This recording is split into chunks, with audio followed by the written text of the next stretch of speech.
Bonjour à tous. On fait doucement rentrer les différents participants au webinaire de ce soir.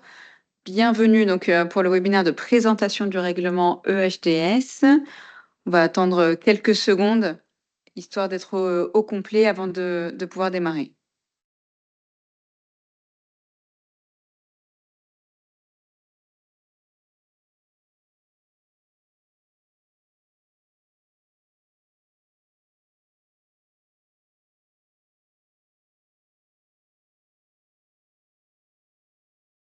Alors, dans l'idée, je vous propose qu'on démarre histoire de respecter le timing. On s'est donné un petit moment ce soir pour vous parler du règlement européen.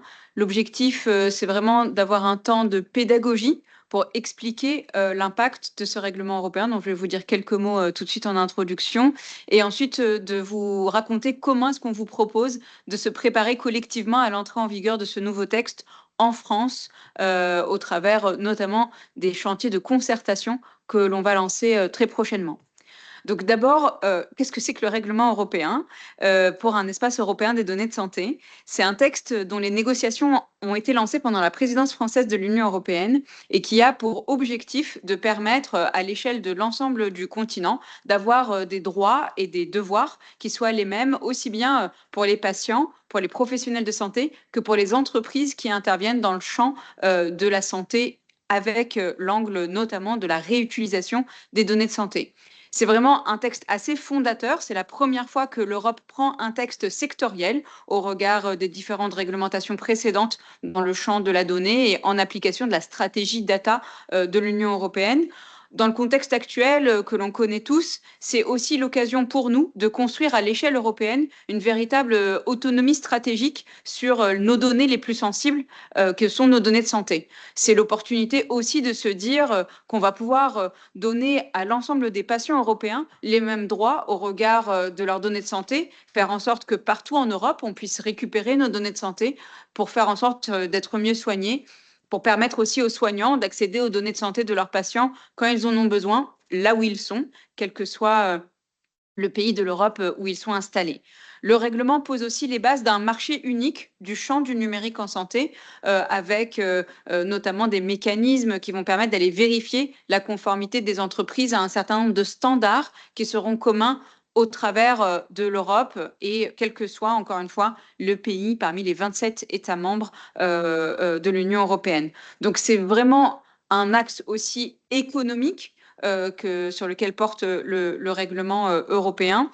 Et cet axe, il est aussi fortement enrichi, on va dire, par le chapitre 4 du règlement sur lequel on va revenir ce soir, qui prévoit notamment que par défaut, en fait, les données de santé sont réutilisables. Et ça change complètement le paradigme, ça change complètement les règles d'accès aux données de santé à l'échelle de l'Europe. Et donc, ça va notamment permettre d'accélérer l'innovation, l'entraînement des algorithmes d'intelligence artificielle sur des données européennes et surtout l'accès des patients européens à des innovations numériques utiles à leur santé.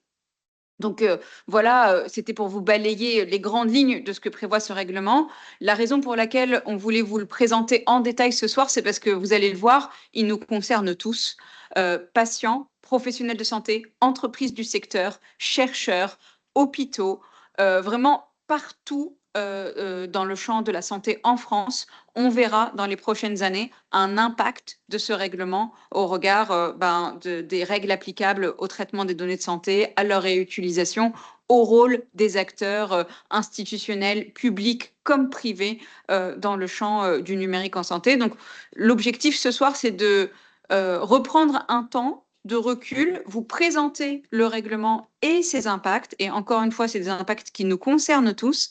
Et comme vous en avez l'habitude avec la DNS, de travailler ensemble à la mise en œuvre de ce règlement et donc de vous proposer des modalités de discussion sur la façon dont on va appliquer ce règlement à l'échelle nationale, toujours dans cet esprit de le faire avec l'ensemble des représentants des patients, des professionnels de santé, des hôpitaux, des entreprises du secteur, pour que aussi à l'échelle nationale, on puisse utiliser la mise en œuvre de ce règlement comme une opportunité pour renforcer encore plus le droit des patients, permettre aux professionnels d'avoir l'accès le plus simple possible aux données dont ils ont besoin et aussi accélérer la réutilisation des données de santé pour la recherche, l'innovation, l'évaluation de nos politiques publiques. Donc, c'est aussi l'opportunité pour nous en France de faire de ce règlement un accélérateur de la transformation numérique de notre système de santé, transformation qu'on accompagne, vous le savez, depuis 2019 dans le cadre de la feuille de route du numérique en santé.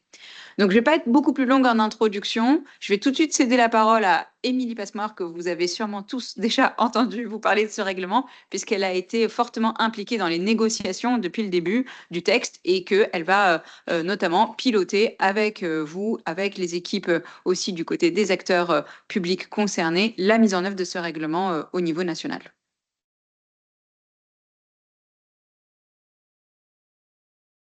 Bonjour à tout le monde, j'espère que vous nous entendez correctement. Merci Ella pour cette introduction. On va poursuivre bien sûr cette petite présentation. Alors peut-être avant de commencer et de dérouler le petit sommaire qu'on vous a préparé, quelques éléments d'organisation importants à avoir en tête. D'abord, ce webinaire, il est enregistré et on publiera le replay sur le site internet du ministère.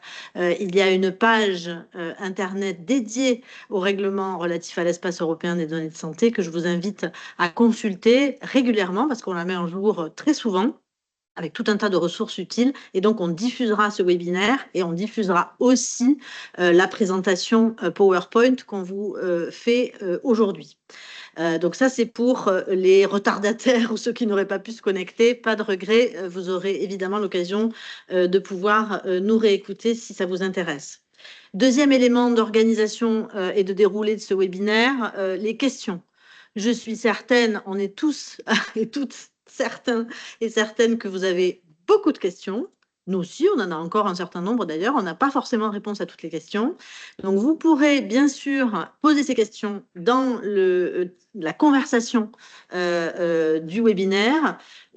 On ne pourra pas répondre en direct et en live à toutes les questions. En revanche, on essaiera d'y répondre. Donc, on ouvrira des petites séances de réponse à vos questions, on va dire, à la fin de chacune des séquences qui vous sont proposées et qui vous sont présentées à l'écran dans le cadre du sommaire. Et on répondra à certaines questions. Pour les autres questions auxquelles on n'aura pas pu répondre, on va bien les noter, bien sûr. Pour l'instant, on n'a pas prévu de faire une réelle FAQ comme celle qu'a faite la commission, par exemple, mais peut-être on le fera si on voit que vraiment il y a un besoin. De toute façon, comme je vais vous en parler à la fin de cette présentation, on va vous expliquer les prochaines étapes et les concertations qu'on va faire. Donc, vous aurez aussi d'autres occasions de nous revoir et de pouvoir nous questionner. Et donc, on aura d'autres occasions de traiter, je l'espère en tout cas, toutes les questions que vous vous posez. Et puis surtout, on a aussi un peu de temps pour y répondre, puisqu'on a du temps pour se préparer. Ça me permet de faire la transition avec le premier sujet qu'on voulait évoquer avec vous, qui est la délicate question des dates d'entrée en application de ce règlement. Qui en effet est paru au journal officiel de l'Union européenne très récemment. Il prévoit, comme tous les règlements européens, des dates d'entrée en application étalées dans le temps, puisque, comme vous le savez, un règlement européen fixe des règles qui s'appliquent directement en droit national, mais encore faut-il que les différents pays soient prêts à cette entrée en application. Et donc, le règlement prévoit des dates différées. Alors, évidemment, la slide qu'on vous présente est un peu indigeste et on s'en excuse, mais là, pour le coup, c'est indépendant de notre volonté. On a essayé de la faire la plus complète possible et je vais la résumer de manière extrêmement rapide, mais vous pourrez prendre le temps de la consulter de manière plus approfondie. Ce qu'il faut retenir du règlement, c'est d'abord un premier jalon d'entrée en application qui est en mars 2027, c'est-à-dire dans 2 ans, ce qui peut paraître lointain, mais qui ne l'est pas tant que ça, puisque il y a un certain nombre d'aspects du règlement qui entreront en vigueur. Il y a un certain nombre d'obligations pour les États membres qui entreront en vigueur à ce moment-là, ce qui induit un rétroplanning assez tendu et ambitieux, qu'on subit aussi, et dont je vous parlerai à la fin de ce webinaire. Dans le même temps, il y a un certain nombre d'actes d'exécution qui sont un peu comme des décrets d'application pris par la Commission européenne qui vont venir préciser certains points, puisque là, le règlement, il est un peu comme une loi au niveau national, il fixe des grandes règles générales. C'est pour ça d'ailleurs qu'il suscite des questions et ne répond pas à toutes ces questions-là. Et ensuite, certains textes d'application, qui sont en l'espèce des actes d'exécution, vont venir préciser les choses. Et donc, il y a un certain nombre de ces actes d'exécution qui devront être adoptés par la Commission au plus tard en mars 2027, qui donc, là aussi, conditionneront un certain nombre d'éléments. On pourra y revenir et mes collègues qui prennent la parole après moi auront l'occasion d'en parler. Donc, premier jalon, mars 2027. Deuxième jalon, très important, on va dire qu'une très grande partie des dispositions du règlement s'applique en mars 2029, c'est-à-dire dans 4 ans. Donc, c'est, je dirais, le gros du cœur du règlement s'applique dans 4 ans. Et puis, certaines dispositions sont reportées encore 2 ans après, donc en mars 2031, ce qui fait plus 6 ans après l'entrée en vigueur. Et enfin, les dernières mesures qui concernent la possibilité de partager les données avec des pays tiers à l'Union européenne sous certaines conditions, ça c'est dans 10 ans. Et ça me permet de répondre à la première question du chat en live. Évidemment, le règlement, lui, ce qu'il prévoit, c'est non pas de donner les données, mais c'est d'encadrer la réutilisation secondaire des données de santé notamment, d'abord à l'échelle européenne, et après, dans certaines conditions, et notamment à la condition que les États tiers s'engagent à respecter l'ensemble des dispositions du règlement relatif à l'espace européen de données de santé d'une part et du RGPD d'autre part, de pouvoir entrer dans le mécanisme. Et c'est un mécanisme qui est donnant-donnant. S'ils veulent utiliser les données, il va falloir qu'ils donnent les leurs.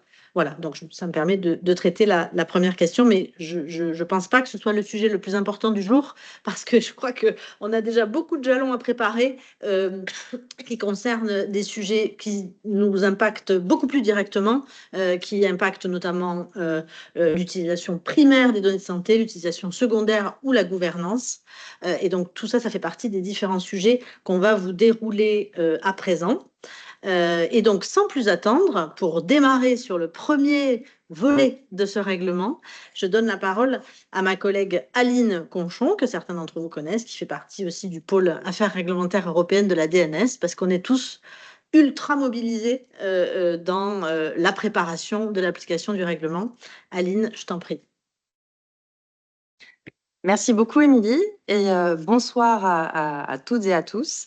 Moi, je vais effectivement vous parler d'une première grande partie du règlement sur l'espace européen des données de santé, qui est la partie relative à l'usage primaire de ces données. Alors, l'utilisation primaire des données de santé, de quoi on parle exactement? En fait, on parle de l'utilisation des données de santé pour la visée première, qui est le soin.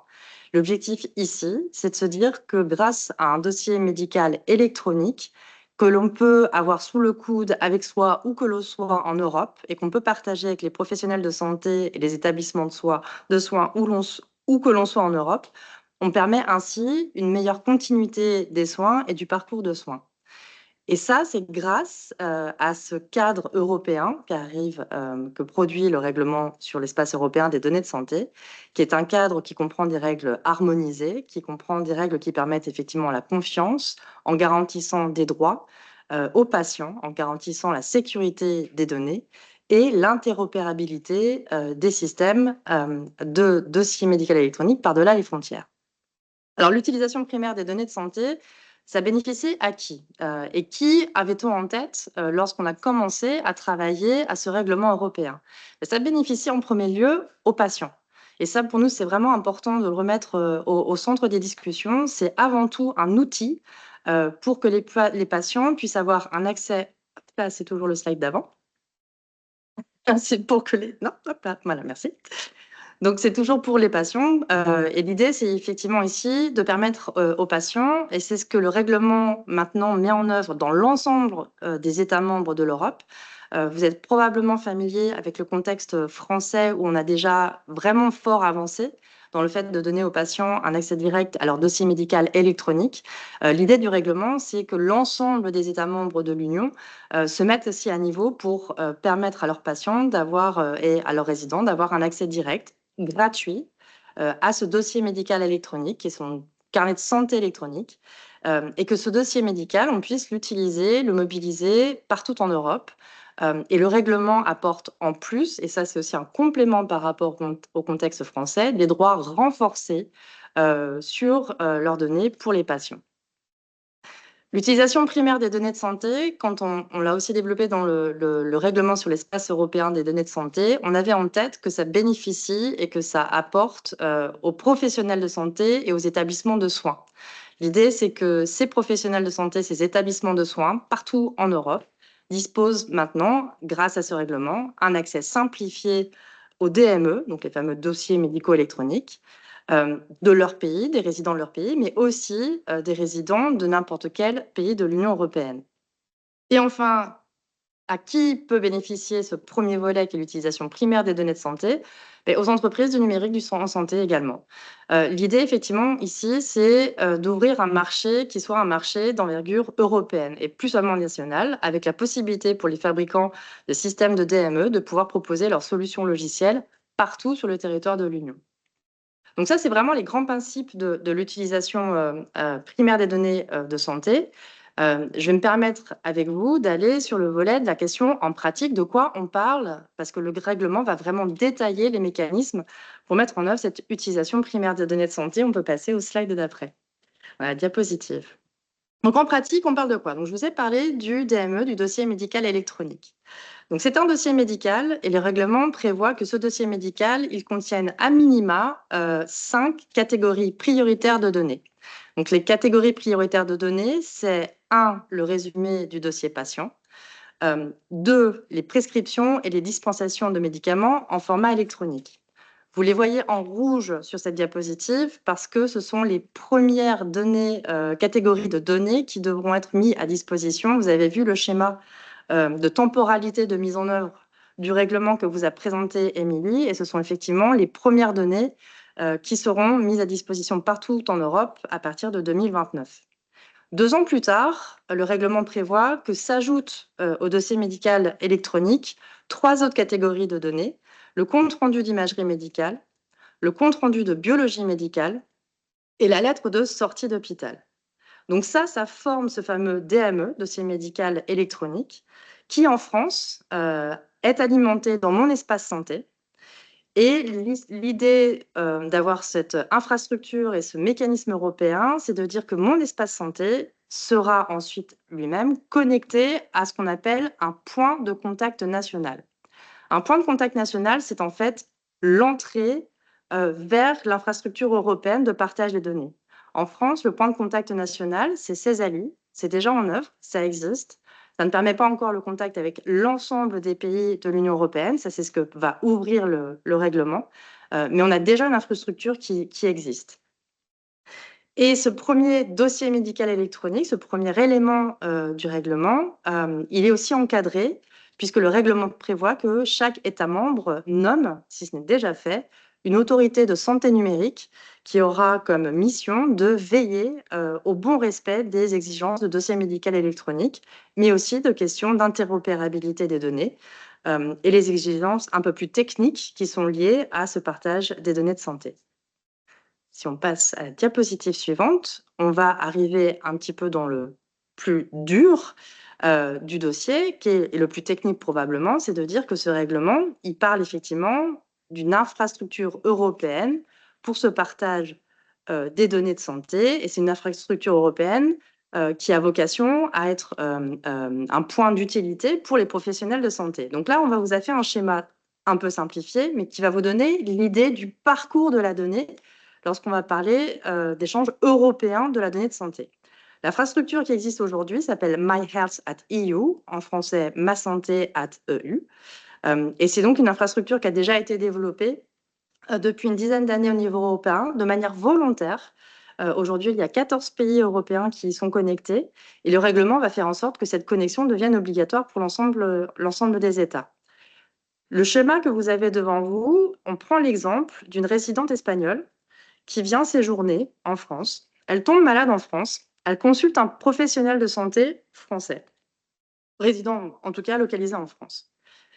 elle dispose d'un dossier médical électronique en Espagne, puisque c'est aussi ce que prévoit le règlement. Le professionnel de santé peut demander le consentement à cette patiente qui vient d'Espagne de consulter son dossier médical électronique. Si la patiente donne son consentement, le professionnel de santé interroge alors le point de contact national. Donc, c'est le fameux CESALI, la plateforme CESALI dont je vous parlais. Et ça passe effectivement directement, toujours dans le contexte français. À partir de là, le point de contact national France, CESALI, va contacter le point de contact national espagnol, qui va aller chercher le dossier médical électronique de cette résidente espagnole. Une fois que ce point de contact national espagnol a le dossier médical de la patiente, il le renvoie au point de contact national France, qui va en plus le permettre de le traduire dans la langue du professionnel de santé. Et donc, ça repart ensuite chez le professionnel de santé qui a à sa disposition le dossier médical électronique de cette patiente à l'origine espagnole. Donc, voilà la logique du parcours de la donnée avec l'infrastructure européenne. Si on passe à la diapositive suivante, on arrive sur un élément qui est un peu plus technique, mais qui est important pour la pratique et qui va directement concerner ici les éditeurs de DME. C'est que cette infrastructure, elle a un prérequis, c'est elle présuppose de travailler sur la base d'un format européen d'échange des DME. Alors, on vous l'a mis ici sur la diapositive. On a un acronyme très vilain, mais qui est l'acronyme avec lequel on travaille tous. Donc, vous voyez ici EEHRXF.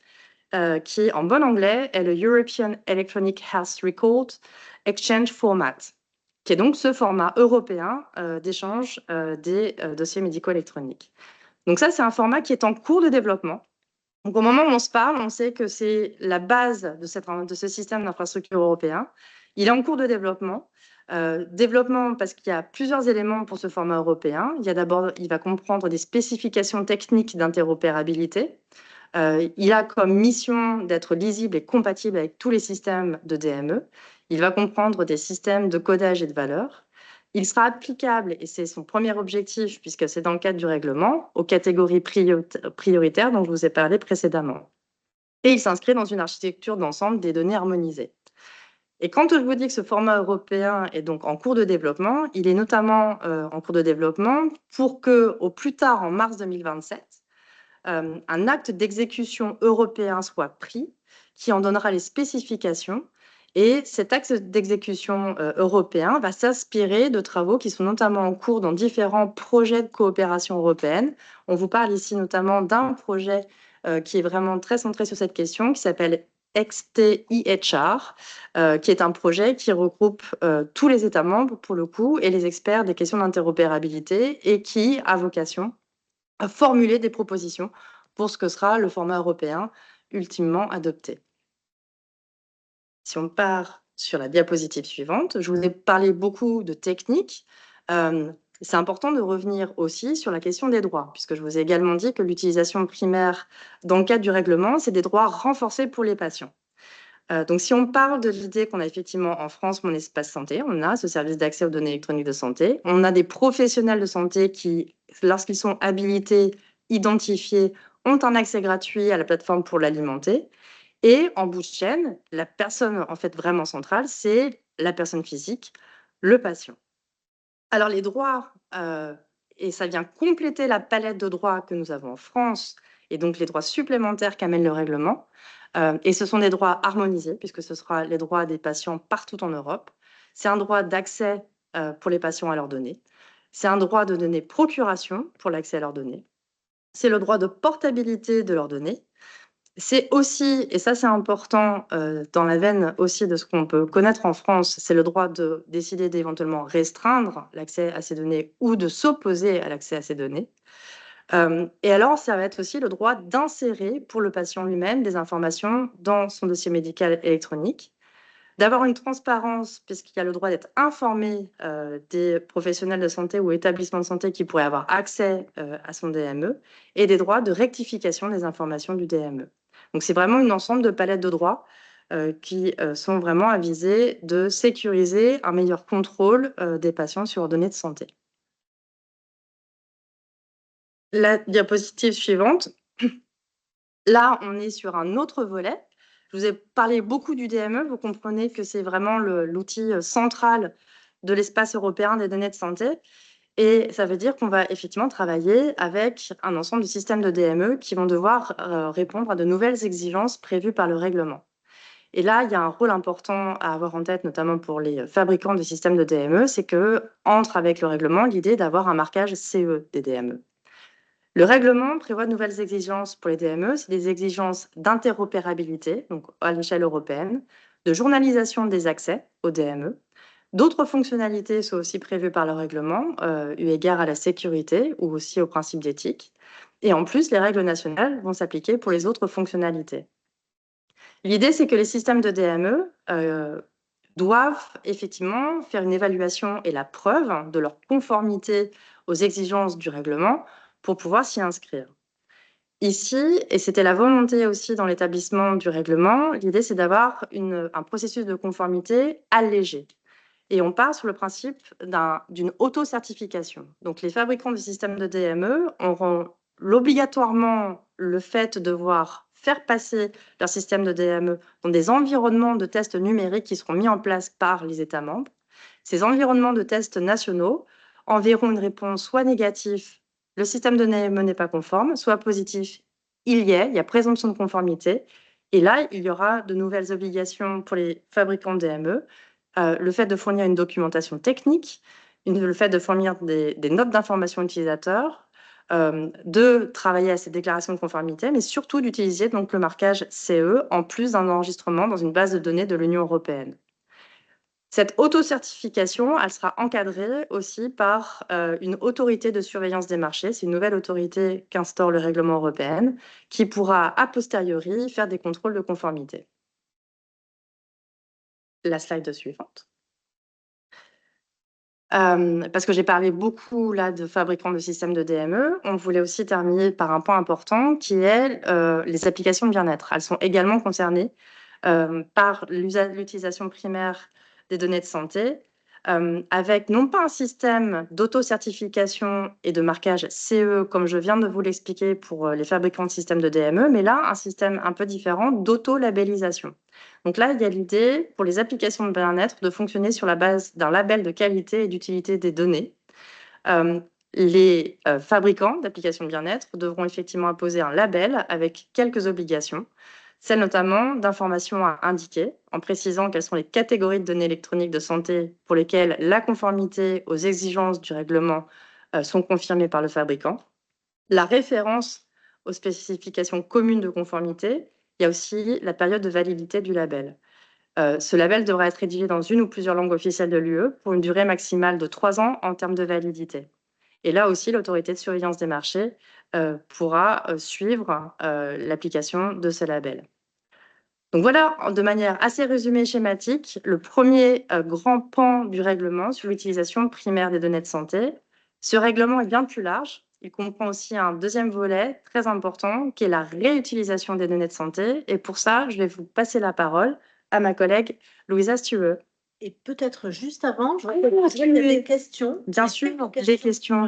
Du coup, dans la conversation. Alors, à titre personnel, je ne suis pas certaine de pouvoir répondre à toutes parce qu'elles ont certaines une dimension un peu technique. D'abord, il y avait une première question concernant l'accès gratuit pour les patients à leur dossier médical électronique et sur le périmètre finalement de cet accès gratuit. Est-ce que ça s'applique aux établissements, aux professionnels de santé, à tout le monde? Comment ça s'articule? Donc peut-être que vous l'avez compris au fil du déroulé de ce qu'Aline vous a présenté, mais en gros, l'idée c'est que le règlement prévoit en effet un socle de droits qui sont communs à tous les pays de l'Union européenne. Et nous, en France, on a la chance d'avoir mon espace santé, hein, et donc d'avoir déjà l'obligation pour les professionnels de santé des établissements de verser dans le DMP de mon espace santé ces catégories de données prioritaires dont Aline vous a parlé. Et donc clairement, on va capitaliser là-dessus pour que cette obligation d'accès gratuit aux données essentielles du dossier médical électronique soit remplie grâce à mon espace santé et que du coup, cette charge ne pèse pas ni sur les établissements ni sur les professionnels de santé. Et à cet égard-là, on va peut-être profiter de l'occasion pour, en effet, harmoniser les différentes règles qui existent aujourd'hui d'accès au dossier médical d'une manière générale, parce que c'est vrai que c'est un régime juridique qui n'est pas d'une limpidité totale. En gros, notre mantra, en quelque sorte, pour la préparation d'entrée en application de ce règlement, c'est d'essayer de simplifier les choses et pas de les complexifier. Voilà. Donc ça, c'est pour la première question. Ensuite, il y a eu des questions sur est-ce qu'un professionnel de santé français alimentera le dossier médical électronique d'une patiente espagnole qu'il recevrait. Eh bien, la réponse est oui, selon un certain nombre de règles. C'est pour ça qu'il y a un format d'ailleurs européen d'interopérabilité qui est prévu. Et dans les échanges transfrontaliers, la question de la langue de rédaction du document, évidemment, est abordée. Donc là, on n'a pas le temps de rentrer dans les détails, mais globalement, la réponse est oui. Et ensuite, sur le format européen, c'est là que j'atteins mes limites en termes de réponse. Donc, sur ce format européen, oui, il sera basé sur des formats internationaux. Et pour en savoir plus, vraiment, pour le coup, il faut suivre et vous inscrire aux éléments qui sont régulièrement rendus publics, notamment par l'ANS, sur les travaux du groupe XTIHR qui rend compte, on va dire, de ces activités.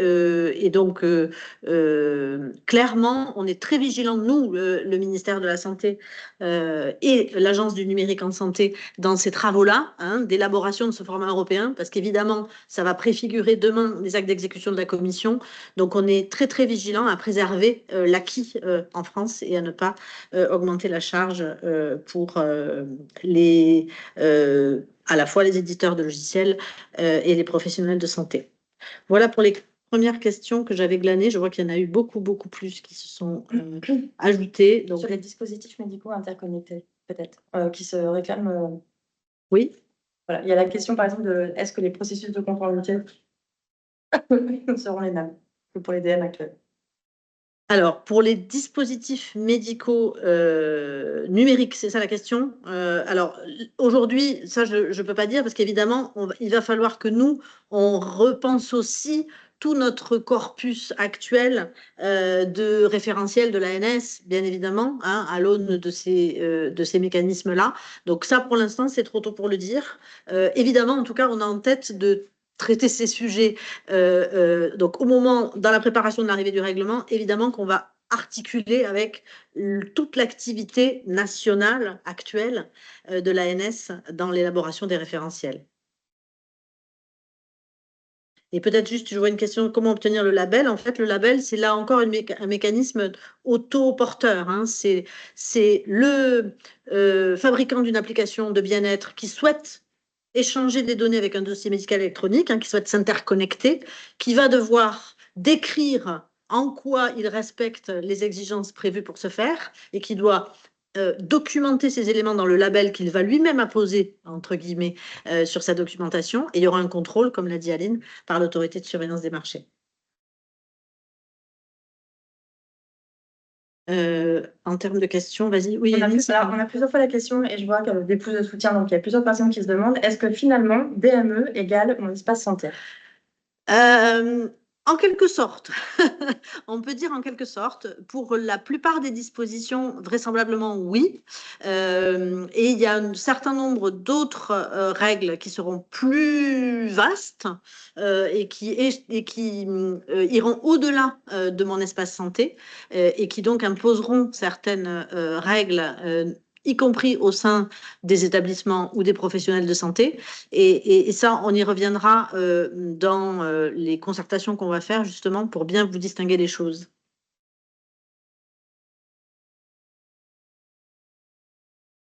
La question qui revient, et ça je pense que c'est important, c'est sur le droit des patients. Un patient peut-il s'opposer à ce qu'un professionnel de santé renseigne des éléments sur son DME? Alors, ce qui est certain, c'est qu'il y a deux échelles, en fait, on va dire. Il y a l'échelle nationale. Hein, il y a aujourd'hui, bien sûr, de toute façon, un droit d'opposition général à ce qu'on enregistre des données de santé. Ça, c'est une règle commune qui continuera de s'appliquer. Et puis, il y a la règle de la possibilité pour le patient de refuser que ces données qui sont, par exemple, dans mon espace santé, soient partagées à l'échelle européenne. Et ça, bien sûr, ce sera un droit de refus, hein, donc ce sera un droit pour le patient de refuser ce partage-là, comme c'est le cas aujourd'hui d'ailleurs, hein. En tout cas, juridiquement, les modalités sont déjà prêtes, avaient déjà été adoptées sous l'égide de la directive soins transfrontaliers. Donc, le patient gardera une fois de plus la maîtrise de ces données. Et s'il ne souhaite pas que ces données soient partagées dans le cadre d'un voyage dans un autre pays de l'Union européenne, eh bien, évidemment, il pourra refuser. On prend une question? Allez, Est-ce que tous les logiciels métiers contenant les données des patients seront considérés comme des DME? la réponse est oui. En tout cas, tous ceux qui contiennent, qui produisent, qui stockent ou qui transmettent les catégories prioritaires de données que vous a présentées Aline tout à l'heure. Et ça englobe quand même pas mal de catégories de données.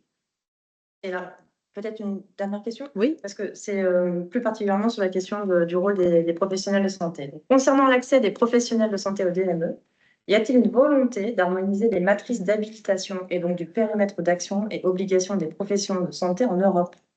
Alors ça, c'est une bonne question, assez vaste. La réponse est plutôt non. Il n'y aura vraisemblablement pas d'harmonisation de ce que vous appelez les matrices d'habilitation. Et enfin, il y aura en quelque sorte plutôt une forme de reconnaissance mutuelle. De dire dans tel pays, voilà, moi dans mon pays, les catégories de professionnels qui sont autorisés à accéder à telle ou telle autre catégorie de données. Donc ça fera l'objet, je pense, en effet, de discussions. Mais a priori, ce sera plutôt un mécanisme de reconnaissance mutuelle qu'une volonté d'harmonisation qui serait vraisemblablement, pour le coup, difficile à obtenir. Et puis, de toute façon, là, on rentrerait dans la limite de l'exercice européen, hein, puisque, je le rappelle, le règlement européen n'a pas non plus vocation à intervenir dans l'organisation des systèmes de soins nationaux. Ça reste la prérogative de chaque État membre. Donc ça, c'est quand même important de le garder à l'esprit.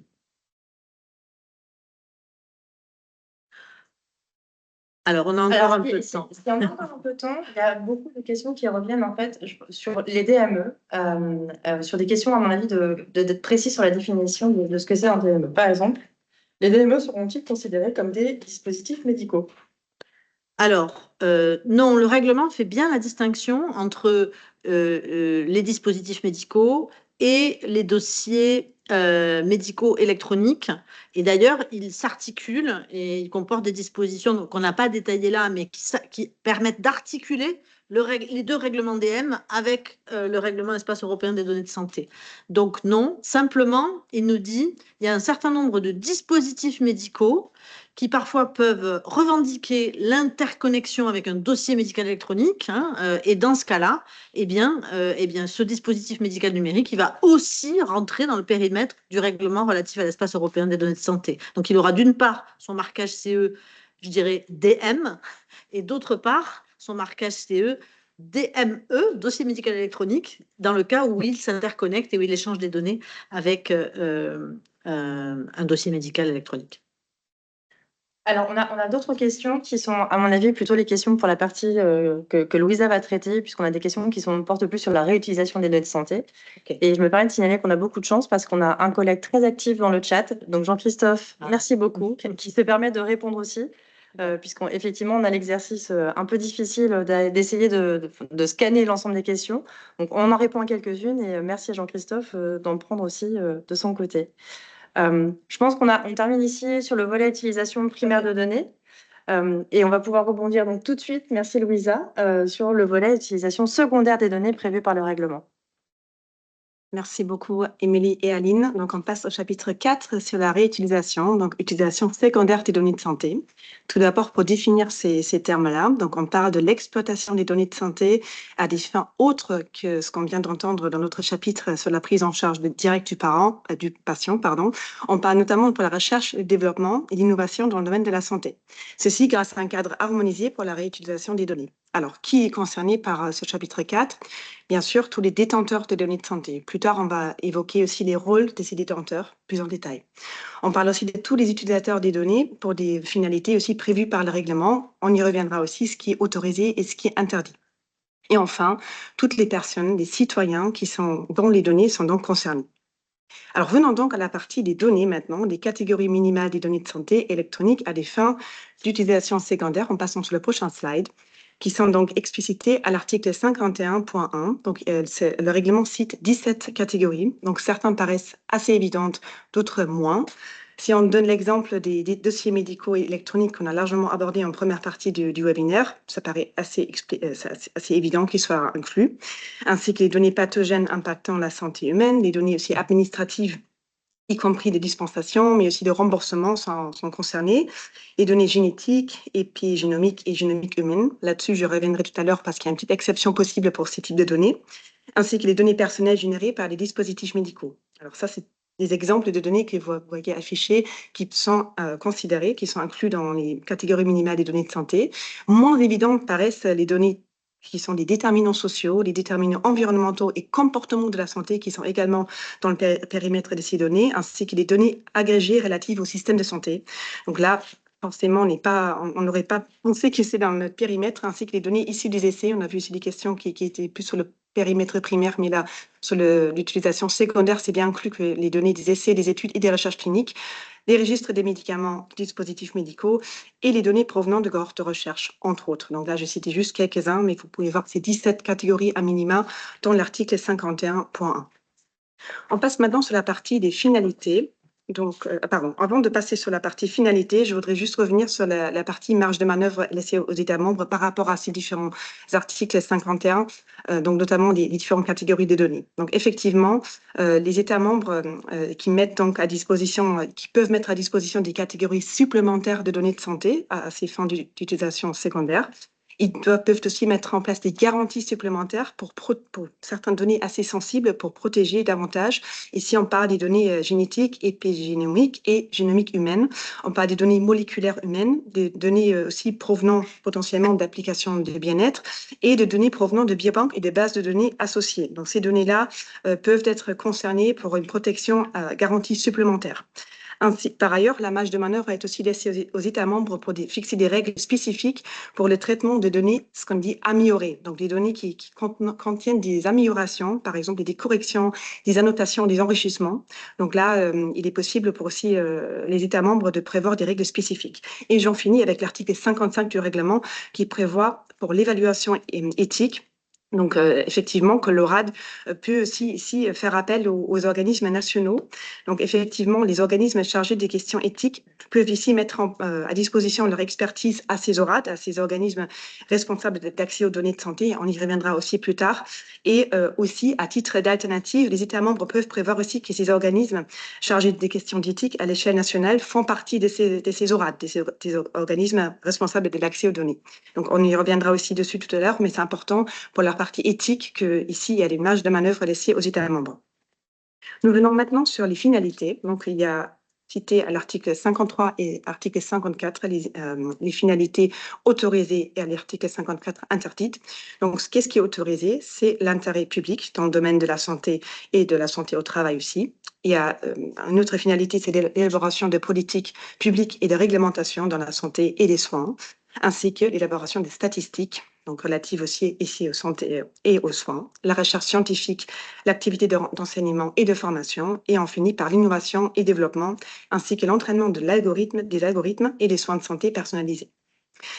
Si on parle des réutilisations interdites, donc ici, évidemment, la prise de décision préjudiciable à des personnes physiques, ici on parle sur l'utilisation de leurs données de santé électronique, si c'est par exemple relative à des offres d'emploi ou s'il y a s'il y a des conditions moins favorables proposées dans le cadre de propositions de biens et services, et aussi s'il y a une exclusion de bénéfices dans le cadre d'un contrat d'assurance ou des crédits dont il découle une discrimination, ceci est une finalité interdite, ainsi que l'exercice d'activités de publicité ou marketing. Donc ça est un gros non. On passe sur le slide suivant. On parlera de la coexistence de procédures nationales d'accès aux données. Alors, évidemment, le HDS ne vient pas tout effacer ce qui existe déjà au niveau national. Ceci est explicité à l'article 1.7 et 1.8. Donc, il y a la possibilité pour les États membres de maintenir des procédures nationales d'accès aux données. Donc, ceci concerne donc les utilisations secondaires par des organismes publics, donc nationaux et européens, ou aussi des entités privées chargées d'une mission d'intérêt public et lorsque cette utilisation poursuit une finalité liée à cette mission de service public. Et par ailleurs, lorsque des arrangements contractuels ou administratifs entre des entités publiques ou privées prévoient déjà cet accès aux données de santé électronique. Donc ici, on ne va pas effacer ces règles déjà existantes à l'échelle nationale. Et je passe sur la prochaine partie. Comme je vous ai annoncé, on parlera des détenteurs de données et de leur rôle.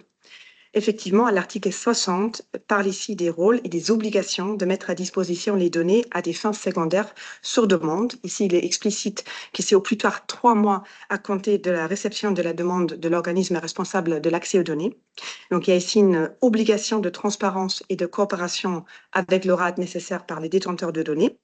Et celui-ci doit également fournir des garanties, donc il va protéger les droits de propriété intellectuelle et le secret des affaires. En retour, il peut percevoir des redevances, ceci est explicité dans l'article 62, donc pour une mise à disposition des données qui demande beaucoup d'heures de travail et de préparation.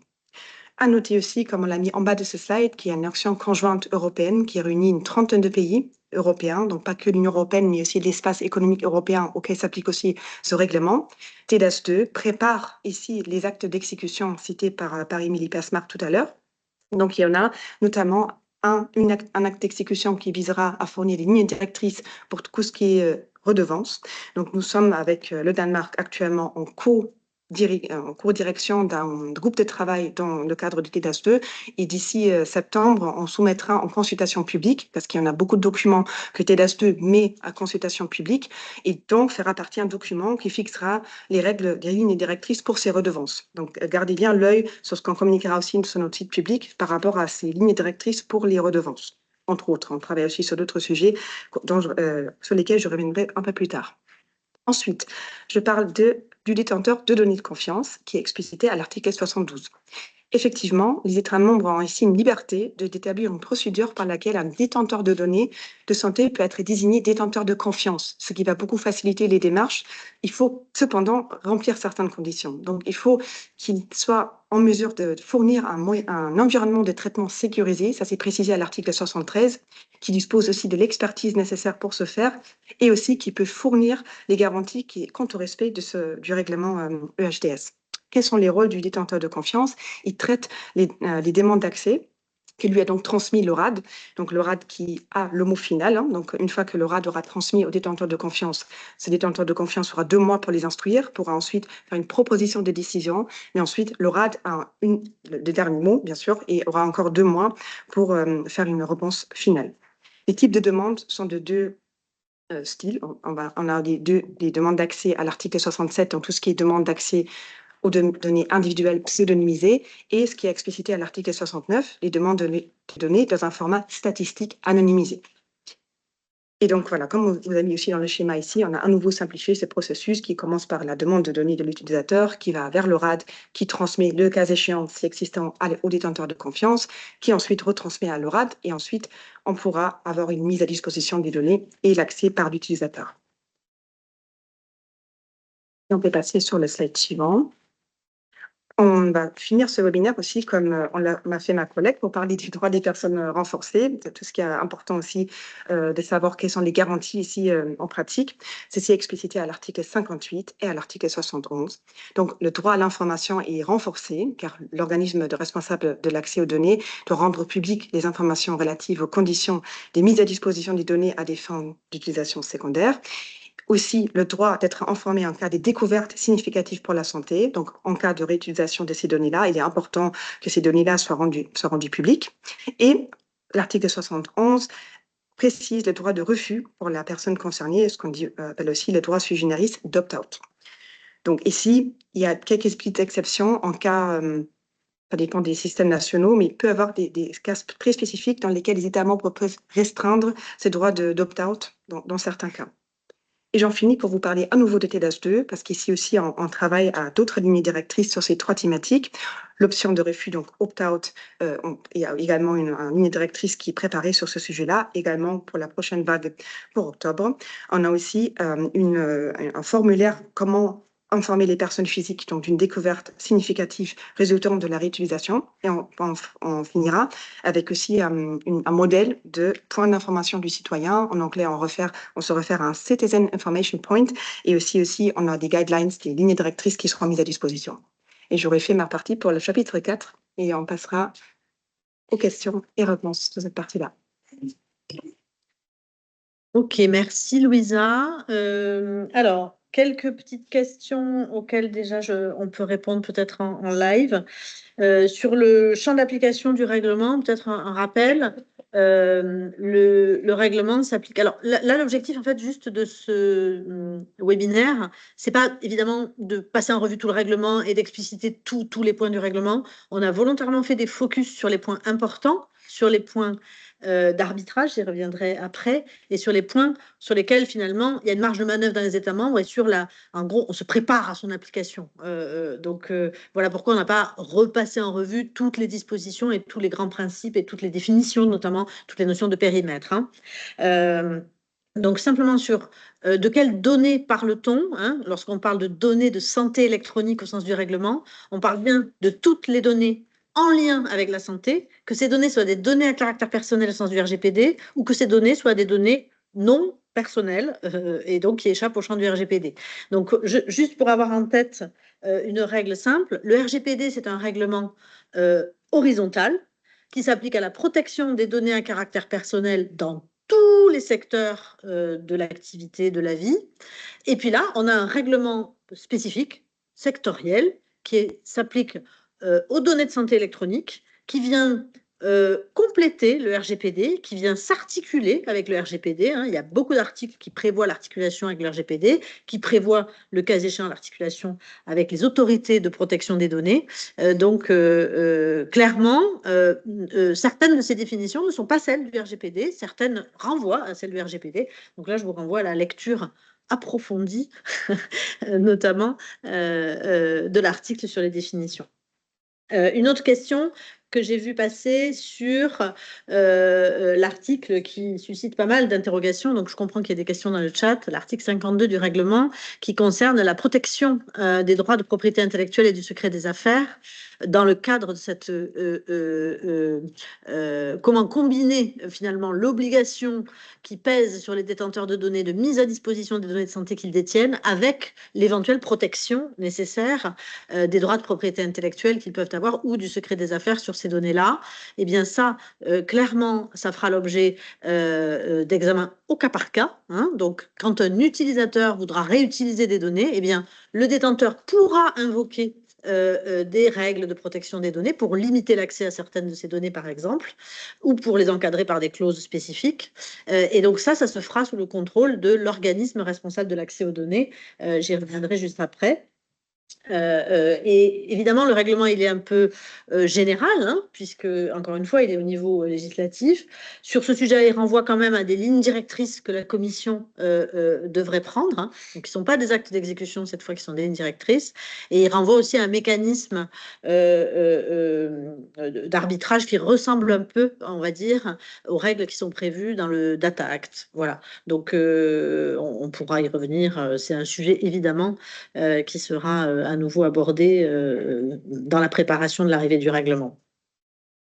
Alors ensuite, je vois qu'il y a des questions sur le Health Data Hub. J'y reviendrai peut-être juste après, puisqu'on va parler de gouvernance. Donc, je reviendrai à ce moment-là. Il y a une question sur comment exercer son droit au opt-out. Son droit de refus, oui. Alors ça, typiquement, le règlement, il laisse pas mal de marge de manœuvre pour le coup aux États membres, mais clairement, là aussi, l'organisme responsable de l'accès aux données, il est garant de non seulement donc le droit de refus à l'utilisation secondaire est prévu, mais le règlement, il prévoit qu'il faut prévoir des mécanismes concrets, pratiques, pour garantir l'effectivité de ce droit lorsqu'il sera exercé. Donc ça fait partie des responsabilités de l'ORAD, bien sûr, de mettre en place des mécanismes. Donc ça peut être des portails de transparence, par exemple. Et puis, il y a aussi un certain nombre de recours, notamment des recours collectifs qui sont possibles et prévus par le règlement. Et il y a une question qui vient de tomber qui va être assez intéressante pour l'ensemble des participants. La question, c'est donc, les données électroniques de santé issues de recherches cliniques ne rentrent pas dans le cadre de ce règlement. Si, bien Les sûr. sponsors ne seront pas obligés de rendre disponibles ces données. Si, elle rentre absolument dans le cadre du règlement. C'est prévu dans. Louisa vous a présenté une slide dans laquelle ils sont explicitement listés. Hein. Donc là, il faut revenir aux définitions du règlement. Et sur ce sujet-là, sur ce qu'on entend par données de santé électronique susceptibles d'être réutilisées et donc qui doivent être mises à disposition, c'est l'article 51 qu'il faut relire, qui prévoit le cas spécifique des données d'essais cliniques. Finalisation de l'étude. Absolument. Il y avait également une question, qui est ou comment on devient détenteur de données de confiance? Ah, eh bien, ça, c'est une bonne question également. Ça, c'est les États membres qui vont définir les modalités. Ce qui est certain, c'est qu'il y aura un certain nombre d'exigences à respecter. Et donc, c'est chaque État membre, finalement, qui va définir ces modalités-là. Alors, tu as évoqué, Émilie, l'articulation, par exemple, avec le RGPD. Il y a aussi une question sur l'articulation avec le Data Act et le Data Governance Act. Alors là, c'était précisément pour savoir comment va s'articuler le règlement applicable aux données générées par les applications de bien-être entre celui du Data Act, du Data Governance Act. Alors, facile, c'est toujours la même règle en fait, enfin, facile, en tout cas intellectuellement. Hein. Après, à mettre en œuvre, peut-être ça posera des questions plus complexes. En gros, le RGPD, il est horizontal. Le Data Act, il est horizontal. Le Data Governance Act, il est horizontal. Il s'applique à tous les secteurs d'activité. Et là, on a un règlement qui est vertical, qui est sectoriel et qui s'applique aux données de santé électronique. Donc, dès lors que les données concernées seront des données de santé électronique au sens de la définition du présent règlement, ce sont les règles du présent règlement qui s'appliquent. Il y a des questions, c'est vraiment. Alors d'abord, merci de participer au forum parce qu'on reçoit effectivement pas mal de questions et ça va de très précise à très générale. Là, sur une question un peu précise, en ce qui concerne l'entraînement de systèmes d'IA, les données sont-elles anonymisées? Alors, je vais reformuler cette question parce que je ne suis pas sûre de très bien comprendre telle qu'elle est posée. Pardon.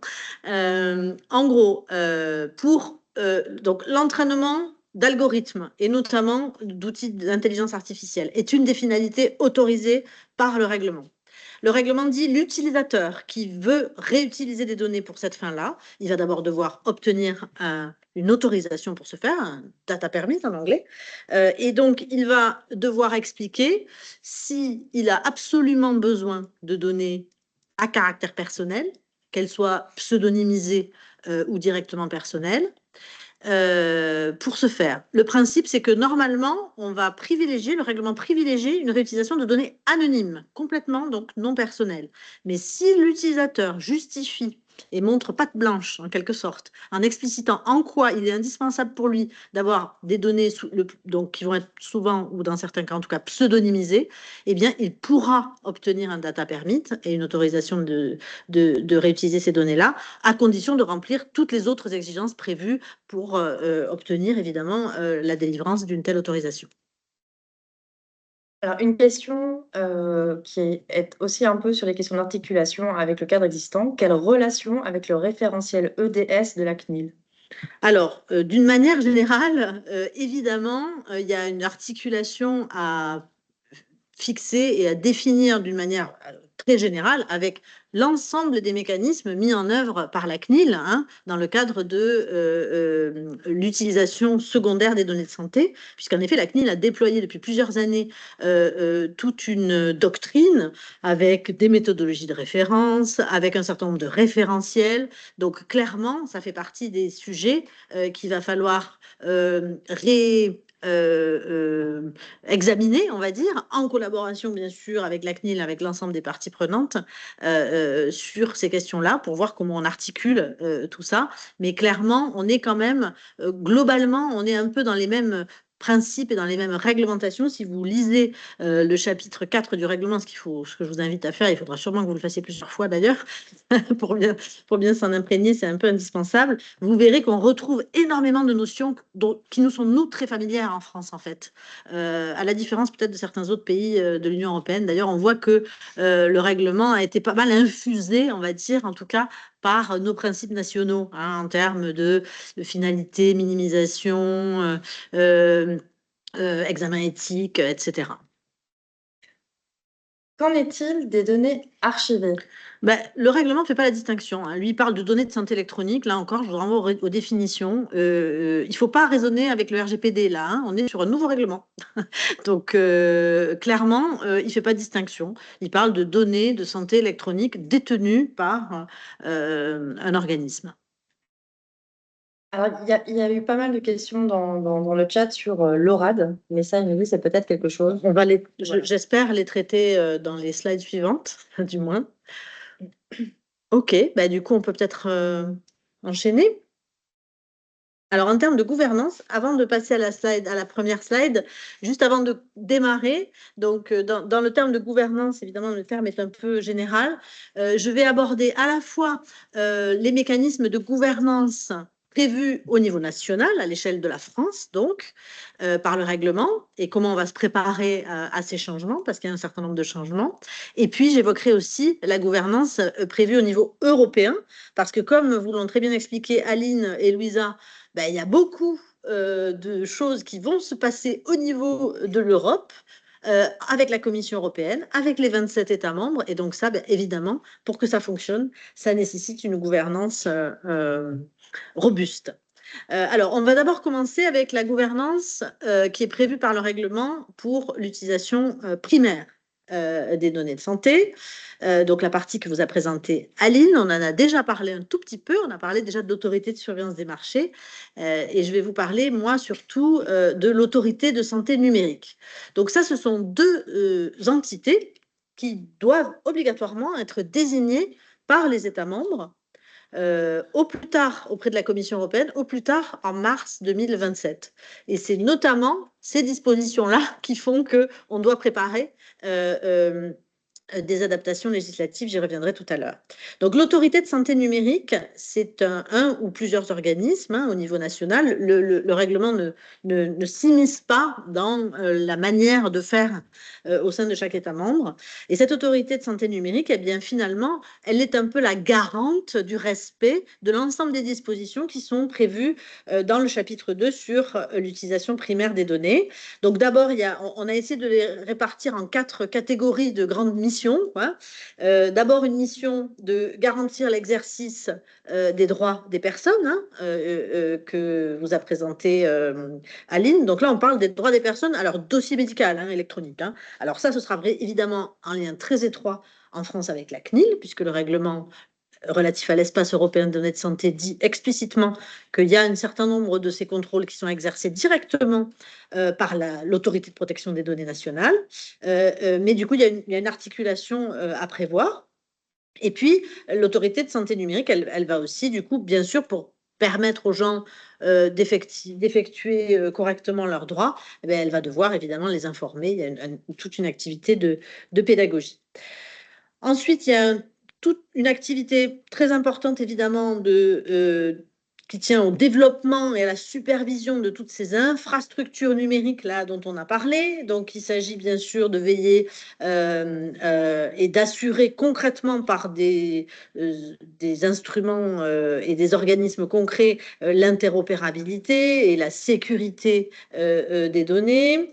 Il s'agira aussi de superviser l'activité du point de contact national là, qui permet la connexion entre nos professionnels de santé français et les autres États membres et vice-versa.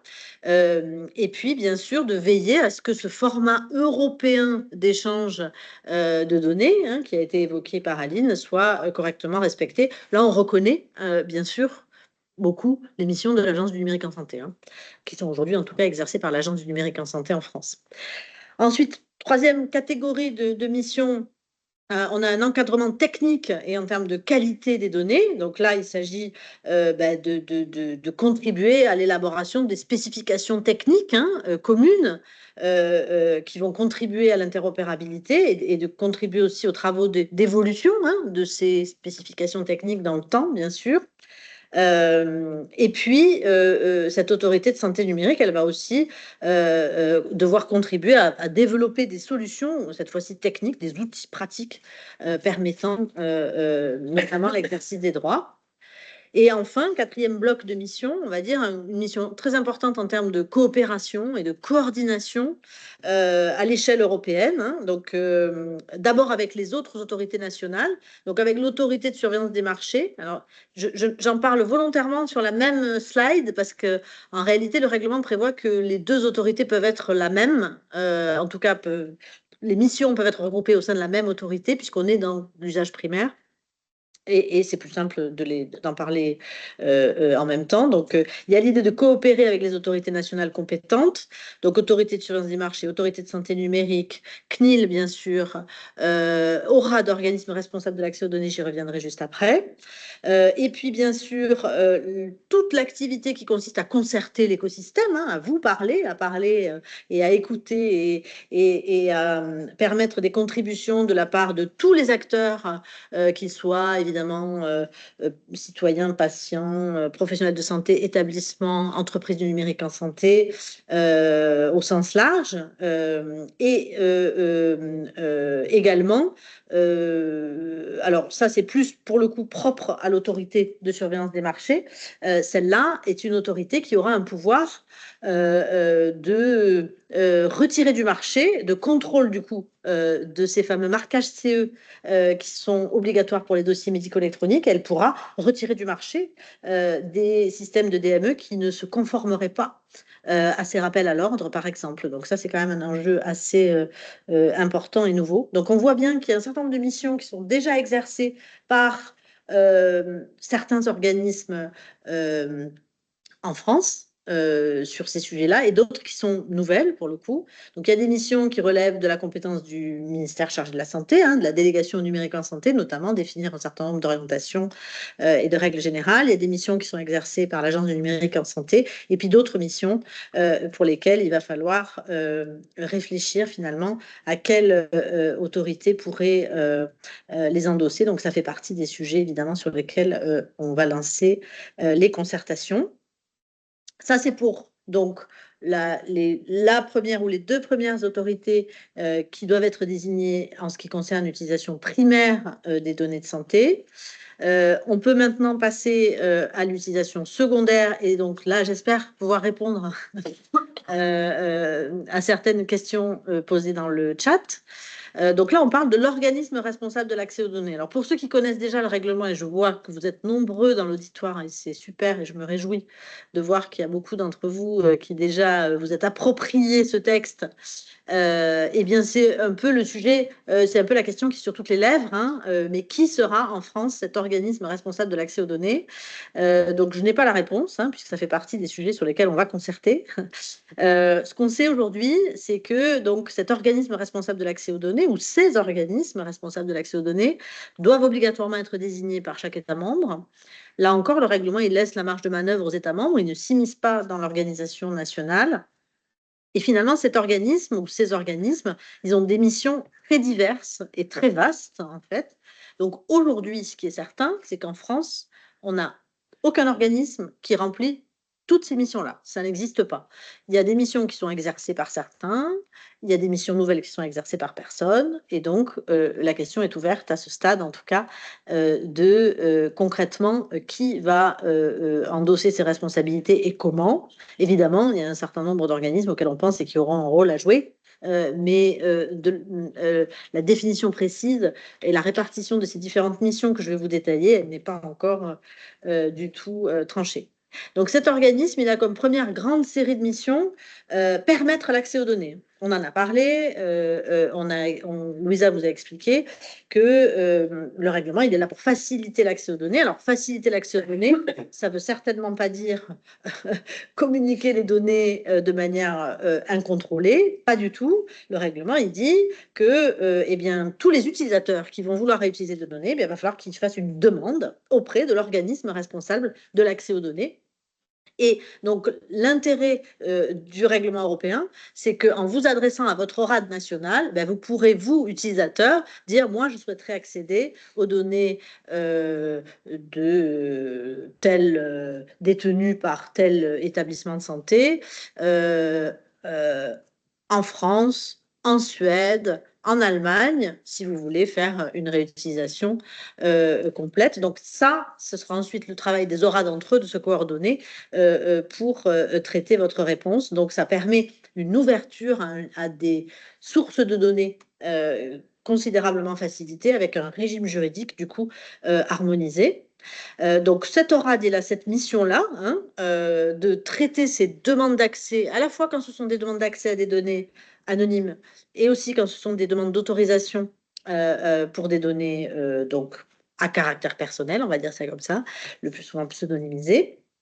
Donc, il a examiné un certain nombre de choses. Je ne rentre pas dans le détail hein, de l'examen des demandes d'autorisation d'accès, mais c'est très, très poussé et le règlement prévoit des règles très strictes. L'ORAD, il va aussi se rapprocher du détenteur de données pour lui demander de lui communiquer les données qui ont été réclamées par l'utilisateur. Donc, on est au cas par cas. Hein.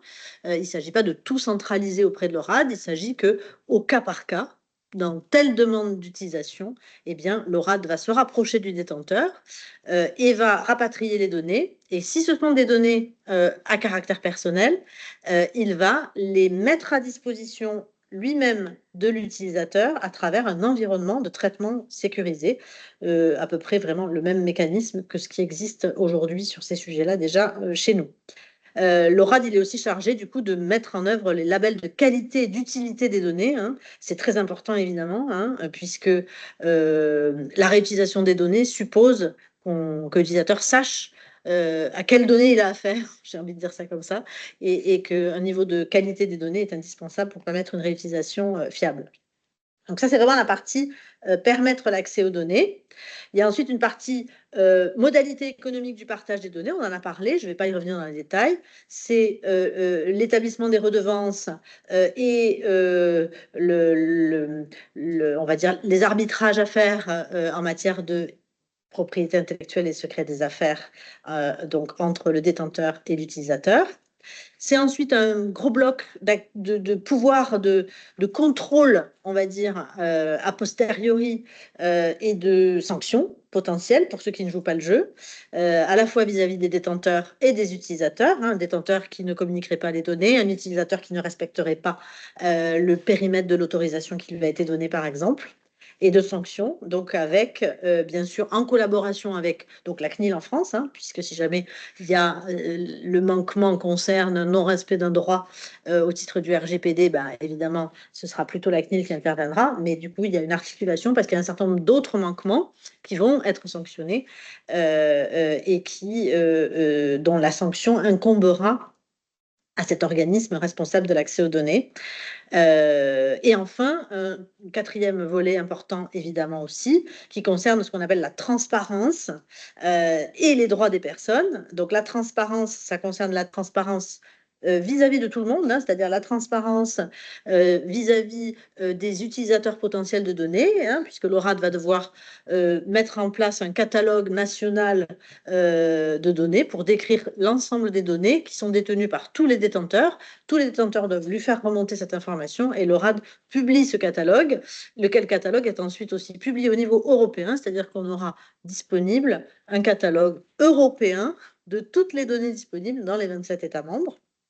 Et puis, bien sûr, cette transparence, c'est aussi une transparence vis-à-vis des citoyens, hein, avec l'idée de développer les portails de transparence, même si le règlement n'utilise pas ce terme-là. Mais l'ORAD a clairement une responsabilité en termes d'assurer une transparence importante sur les réutilisations faites, les résultats de ces réutilisations, etc.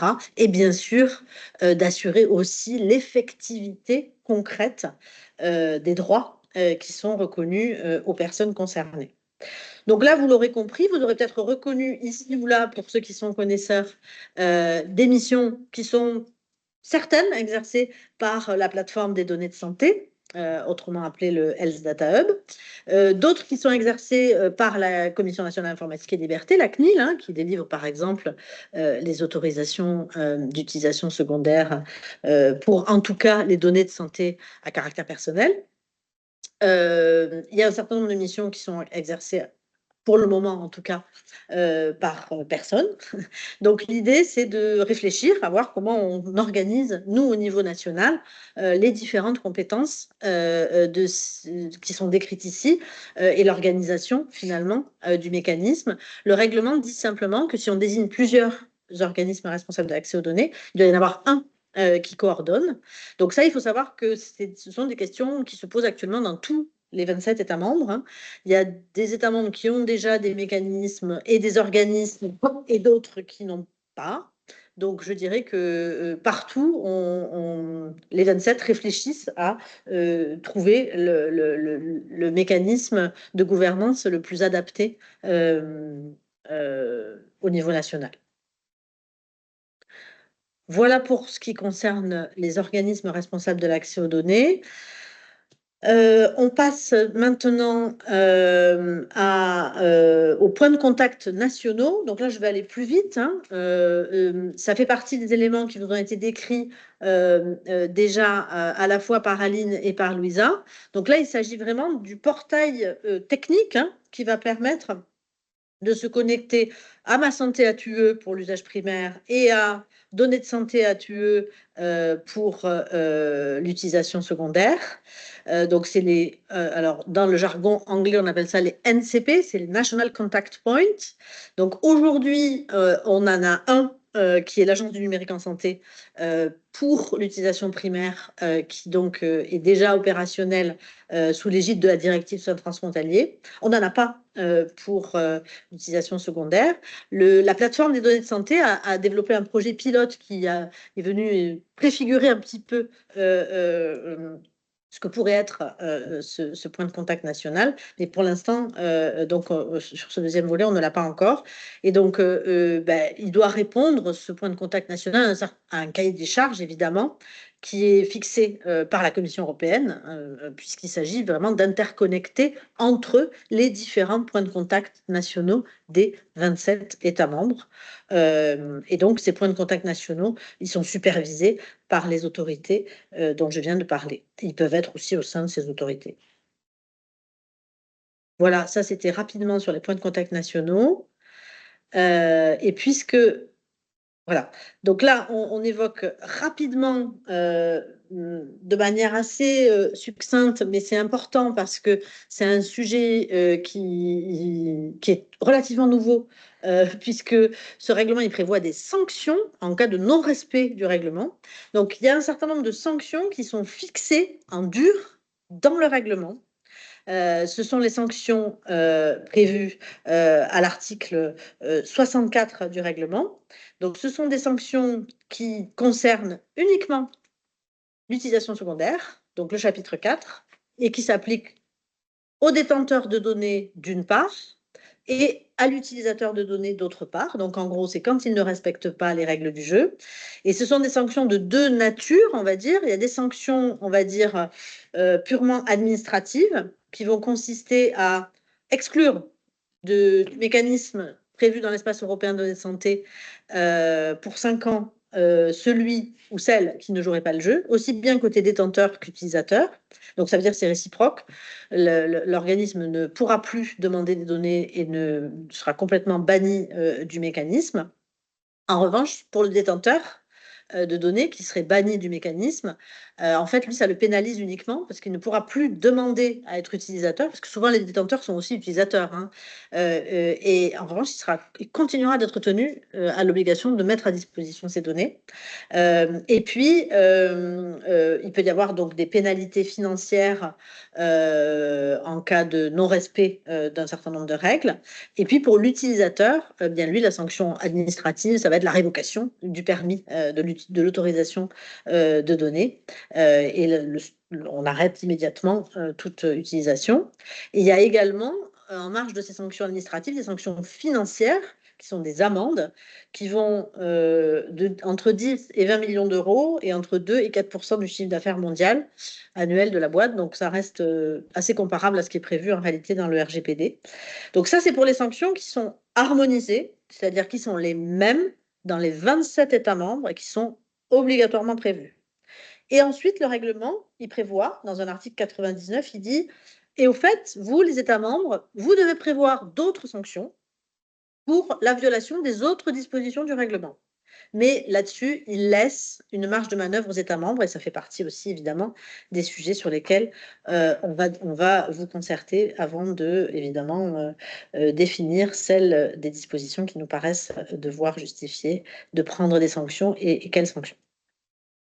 Voilà pour ce qui était des sanctions. Je continue. Cette fois-ci, on passe à l'échelle européenne. Donc, on termine. Ah, pardon, je vais trop vite. Excusez-moi, on va parler de souveraineté d'abord. Donc, la souveraineté. La souveraineté des données, c'est un sujet évidemment auquel on est particulièrement attaché, nous, en France. C'est un sujet qui a fait l'objet de pas mal de discussions et de négociations. Et au final, comme toujours dans le cadre d'un règlement européen, on aboutit à un compromis. Mais j'aime assez rappeler qu'au départ, dans le règlement, il n'y avait aucune indication et aucune information sur ce sujet. Donc, voilà, c'est le résultat quand même de travaux importants qui peuvent paraître à approfondir, mais qui sont quand même importants, particulièrement peut-être dans le contexte actuel. Donc, le règlement, il prévoit 2 types de mesures, article 85 et 86. Article 85, il dit que, en gros, les États membres peuvent, au titre des mesures de protection spécifiques qui doivent être prises pour protéger les données de santé à caractère personnel qui sont des données sensibles, eh bien, ces États membres peuvent notamment fixer des exigences de localisation sur le territoire de l'Union européenne au sujet de la conservation des données de santé électronique par les acteurs du soin. Donc ça, c'est un premier article. Deuxième article 86 qui concerne l'utilisation secondaire cette fois. Et là, le règlement fixe une exigence pour les organismes responsables de l'accès aux données et pour les détenteurs de données de confiance. Donc là, je ne reviens pas sur cette notion, mais on aura l'occasion d'en reparler. Eh bien, il fixe une exigence pour ces organismes-là, et aussi pour les points de contact nationaux d'ailleurs, de stocker et traiter les données électroniques sur le territoire de l'Union européenne. Et il prévoit une exception pour les États membres qui le souhaiteraient.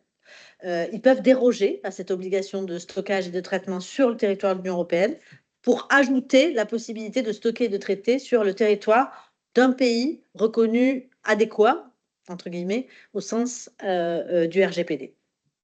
C'est une exception qu'en France, on sait déjà qu'on n'activera pas. Pour rappel aussi, donc tout ce qui concerne les échanges, transferts, accès à distance aux données électroniques de santé, lorsque ce sont des données à caractère personnel, évidemment, reste possible, mais à condition de se conformer au RGPD. Comme je l'évoquais tout à l'heure, les règlements s'articulent entre eux. J'en ai fini pour la souveraineté. Et voilà la gouvernance européenne. Alors évidemment, dès qu'on parle d'Europe, tout d'un coup c'est compliqué. C'est dommage parce que c'est pas si compliqué que ça en réalité la gouvernance, mais on n'a pas réussi à vous faire une slide plus simplifiée. On fera mieux la prochaine fois. En tout cas, ce qui est important de garder en tête, c'est que ça peut paraître compliqué, mais ça n'est pas tant que ça. C'est surtout que ça fixe des règles qui apportent des garanties. Et ça, c'est très important pour s'assurer que le règlement fonctionne et effectivement mis en œuvre. Donc d'abord, ce qui est important d'avoir en tête, c'est qu'au centre, vous avez le comité de l'espace européen de données de santé. C'est l'organe stratégique, c'est l'organe le plus important, c'est lui qui prend les décisions, c'est lui qui vote, c'est lui qui va finalement prendre toutes les décisions structurantes pour le bon fonctionnement du mécanisme à l'échelle européenne. Siègent au sein de ce comité, évidemment, les États membres. Il y a une coprésidence qui est assurée par la Commission européenne d'une part et par un État membre, ce sera une coprésidence tournante, et le secrétariat est assuré par la Commission européenne. Ce comité il va s'appuyer sur des sous-groupes de travail, en gros, 2 sous-groupes principaux, un sous-groupe dédié à l'usage primaire et un sous-groupe dédié à l'usage secondaire. Donc, dans ces sous-groupes, pour l'usage primaire, c'est toutes les autorités de santé numérique des 27 États membres qui vont désigner un représentant. Et pour l'usage secondaire, ça va être tous les représentants des ORAD qui vont désigner un représentant. Et au final, donc les sous-groupes rendent leurs conclusions et leurs préconisations qui sont ensuite votées au niveau du comité EDS. Et donc, au niveau du comité de l'espace européen de données de santé, là, en l'espèce, typiquement, ce sera évidemment le ministère chargé de la Santé qui siégera. Donc voilà pour la partie décision stratégique. Et ce qui est important d'avoir en tête, ça aussi, ça fait l'objet de pas mal de discussions et de négociations dans le cadre du règlement. On est très contents. Donc, avant de prendre ces décisions, ce comité, il va consulter les parties prenantes, il va vous consulter, il va consulter les patients, les consommateurs, les professionnels de santé, les industriels, les chercheurs, tous les acteurs qui sont concernés par la mise en œuvre de ce règlement. Là aussi, il y aura des sous-groupes de travail, un sous-groupe usage primaire, un sous-groupe usage secondaire. Et donc, on va dire que ce forum des parties prenantes pourra conseiller le comité sur un certain nombre de lignes directrices ou d'évolutions stratégiques à prendre. Donc, c'est pas si fréquent que ça soit officialisé comme ça. Et nous, on est très fiers que pour ce premier espace sectoriel de données, l'espace européen des données de santé, eh bien, on ait finalement une gouvernance qui acte le fait que les parties prenantes sont associées. Et puis ensuite, sur la droite, vous avez toute la partie gestion opérationnelle du mécanisme, avec un rôle central pour la Commission européenne qui doit opérer les différents services qui sont proposés dans le cadre de Ma Santé à TUE et dans le cadre de données de santé à TUE. Et il y a bien sûr un rôle important aussi de coopération avec un certain nombre d'organismes qui sont clairement en lien, y compris à l'échelle européenne. Donc, ça va être, par exemple, toutes les îles européennes, on va dire ça comme ça, toutes les ANSSI européennes, bref, et d'autres organismes, évidemment, qui sont concernés par le règlement, qui peuvent être aussi invités aux réunions du comité EDS. Ils n'ont pas voix, ils n'ont pas de vote dans ce cas-là, mais ils sont invités à contribuer. Donc voilà aussi finalement un certain nombre de garanties qui sont apportées dans la bonne opérationnalisation finalement de ces mécanismes qui peuvent paraître un peu théoriques parfois. J'en ai terminé avec la gouvernance. Et du coup, j'en ai terminé avec cette partie générale. Je suis bien tout à fait disposée à prendre des questions. S'il y en a, j'avoue, je n'ai pas suivi. Aline. Il y a eu pas mal de questions. Il y a eu des questions notamment lorsque tu as parlé de l'ORAD, Oui. du fonctionnement de l'ORAD. Donc, on a une première question qui était: l'ORAD sera-t-elle compétente uniquement, j'imagine, pour les demandes d'utilisateurs français auprès des détenteurs de données françaises? Alors, non, l'ORAD sera compétente pour les demandes d'utilisateurs qui ont un établissement en France. Mais ces utilisateurs, comme je l'ai dit, pourront demander des données qui sont détenues par des détenteurs qui sont situés n'importe où en Europe. Et dans ce cas-là, c'est l'ORAD français qui va s'occuper d'aller récupérer les données. Donc, ça s'applique, c'est vu sous l'angle de l'utilisateur, on va dire. Alors, toujours à la suite de ta question sur quand tu as parlé des ORAD, il y a une question qui est également venue. Est-ce que les procédures simplifiées type MR et les contractualisations directes qui existent aujourd'hui entre les établissements s'appliqueront toujours?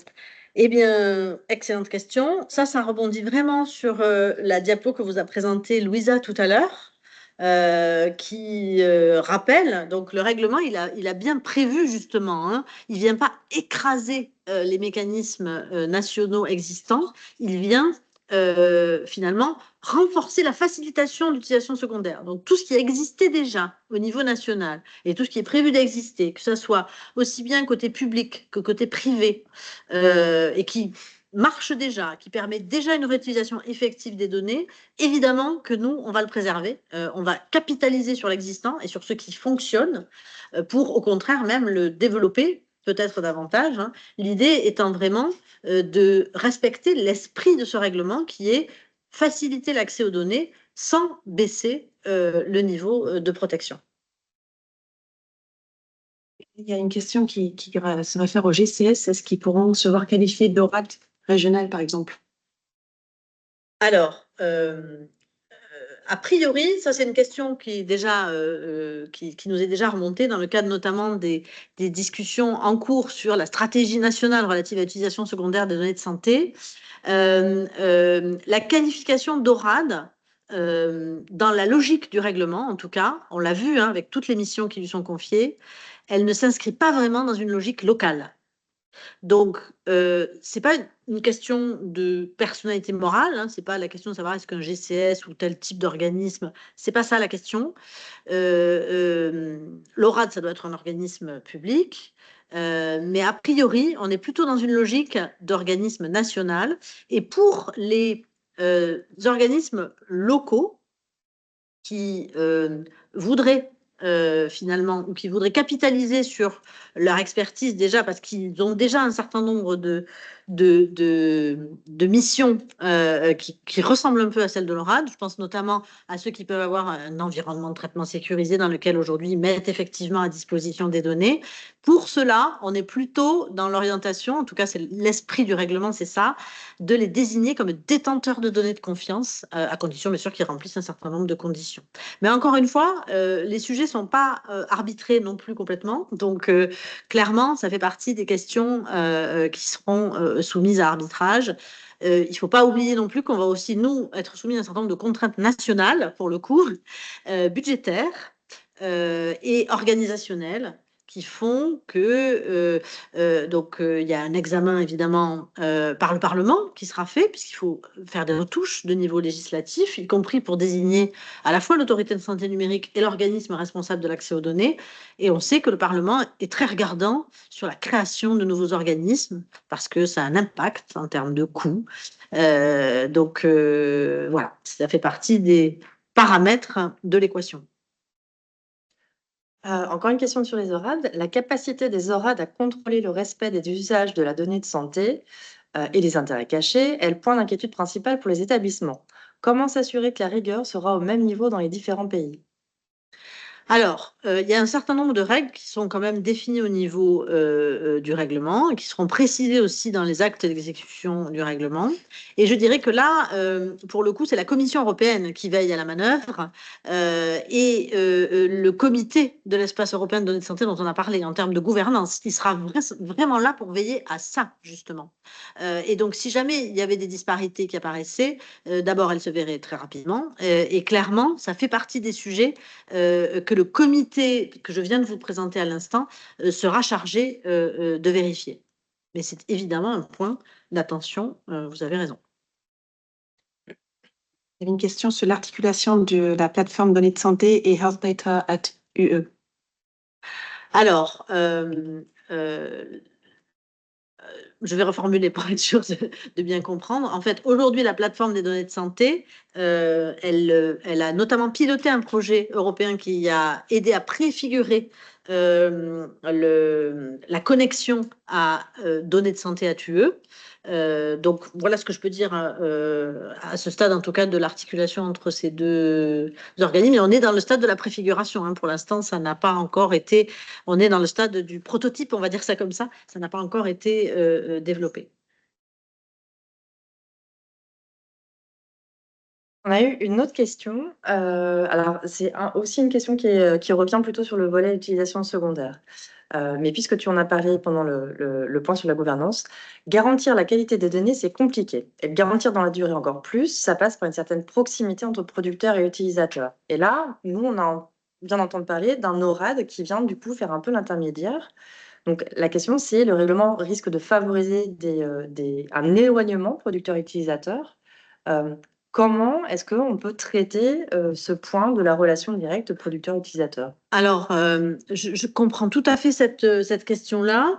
Pour autant, en fait, il faut, je pense, aussi dézoomer par rapport à ce que dit le texte. Un texte, c'est toujours théorique. Le texte, il prévoit le rôle de l'ORAD, mais évidemment qu'il ne va absolument pas se substituer, cet ORAD-là, à des relations préalable entre l'utilisateur et le détenteur. Évidemment que c'est l'ORAD qui va délivrer l'autorisation, mais ça aura nécessairement été précédé par l'utilisateur d'un contact avec le détenteur. Bien sûr, ça, je pense que jamais on éliminera ça, et c'est d'ailleurs pas souhaitable. Donc, il y aura toujours des échanges entre les détenteurs et les utilisateurs, et d'ailleurs toujours des échanges prévus dans le cadre national existant. Et puis, lorsqu'on voudra, par exemple, lorsque l'utilisateur voudra non seulement avoir des échanges directs avec l'utilisateur national, mais aussi avec des détenteurs situés dans un autre pays, par exemple, ben, l'utilisateur, il ira voir l'ORAD pour que toutes les données soient compilées dans un seul environnement de traitement sécurisé dans lequel il ira travailler.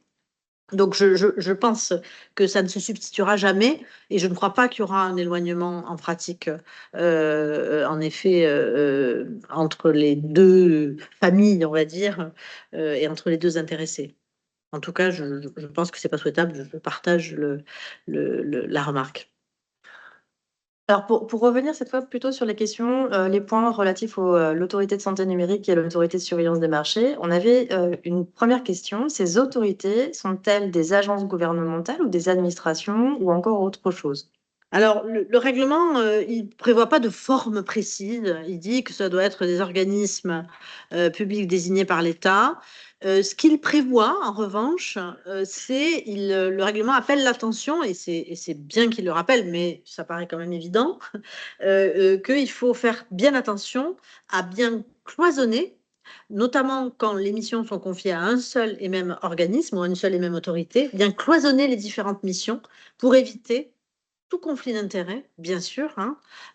Et le règlement, il dit aussi que les États membres doivent donner suffisamment de moyens à ces autorités pour qu'elles puissent effectivement et correctement remplir leur mission. Donc, on pense évidemment aux moyens en termes d'expertise particulière, etc., etc. Donc, évidemment, le règlement fixe des grandes règles, on va dire, mais il n'impose pas telle ou telle forme juridique, notamment pour ces différentes autorités. Alors, il y a une question qui va peut-être permettre d'apporter un point de clarification, parce que tu as effectivement dit que le règlement prévoit que l'autorité de santé numérique et l'autorité de surveillance des marchés puissent être fusionnées. Oui. Et alors là, du coup, effectivement, il y a une question. Comment une autorité de surveillance des marchés peut-elle garantir l'exercice des droits des personnes? Ce n'est pas le même métier. Alors, en fait, là encore, hein, si les deux organismes, les deux entités sont une seule, on va dire, au niveau national, eh bien, il y aura, comme je l'ai expliqué, hein, un cloisonnement des missions et une séparation des différents pouvoirs et des différentes missions, parce qu'évidemment, c'est pas tout à fait les mêmes missions. Donc, oui, vous avez raison. Ça, ce sera vraiment dans l'implémentation qu'il faudra faire attention à ce que chaque branche, on va dire, de l'autorité de santé numérique, le cas échéant, puisse avoir l'expertise nécessaire pour exercer la bonne mission, en sachant que sur les droits des personnes sur l'utilisation primaire, il y a de toute façon un certain nombre de missions qui incombent à la CNIL et qui resteront à la CNIL. C'est écrit comme ça dans le règlement. Sur la gouvernance, à peu près les seules questions qu'on avait. OK. Eh bien, merci beaucoup à tous les dynamiques contributeurs. Du coup, on peut passer aux prochaines étapes. Les prochaines étapes. Donc, on se prépare à l'arrivée du règlement. Donc, c'est un véritable chantier, hein, de mise en œuvre. Chantier pour nous, chantier pour vous, chantier pour nous tous, on va dire. Je l'ai évoqué déjà, donc on va rentrer un petit peu plus dans le vif du sujet. On a un chantier législatif à mener d'abord. Donc ça, je l'ai évoqué. Il y a un certain nombre de modifications qu'on va devoir faire parce que finalement, le règlement, même s'il s'applique immédiatement, il vient un peu percuter, ou en tout cas, il faut qu'il s'articule, on va dire, avec un certain nombre de dispositions législatives chez nous qui sont dans le Code de la santé publique, par exemple, qui sont dans la loi informatique et liberté également, et puis dans d'autres textes ici ou là. Et donc, ça, c'est la première chose. Un chantier législatif à mener, ça veut dire rédiger un projet de loi dans lequel on va devoir embarquer un certain nombre de dispositions. Et puis, bien sûr, en parallèle de ça, évidemment, tout de suite, on se pose la question de, d'accord, mais avant de pouvoir rédiger un projet de loi, sur certains sujets, il y a des arbitrages stratégiques à faire, évidemment, des choix. On l'a vu, hein, il y a un certain nombre de marges de manœuvre, il y a un certain nombre de sujets, et encore, on les a passés en revue, mais très rapidement. Donc, il y a pas mal de sujets sur lesquels, finalement, il y a des décisions politiques qui vont impacter l'ensemble des acteurs de l'écosystème du numérique en santé. Et donc, tout ça, ça nous amène à un rétroplanning un peu serré, parce qu'il faut qu'on puisse faire certains arbitrages stratégiques avant de pouvoir rédiger certaines dispositions législatives. Et comme je l'évoquais, dans la mesure où on a une entrée en application qui est prévue, le premier jalon, comme je disais, c'est mars 2027, dans 2 ans, eh bien, en fait, on a un rétroplanning qui est serré et très exigeant. Donc, vas-y, Léna. Merci beaucoup. J'y reviendrai après. Le rétroplanning, je l'ai mis à la fin.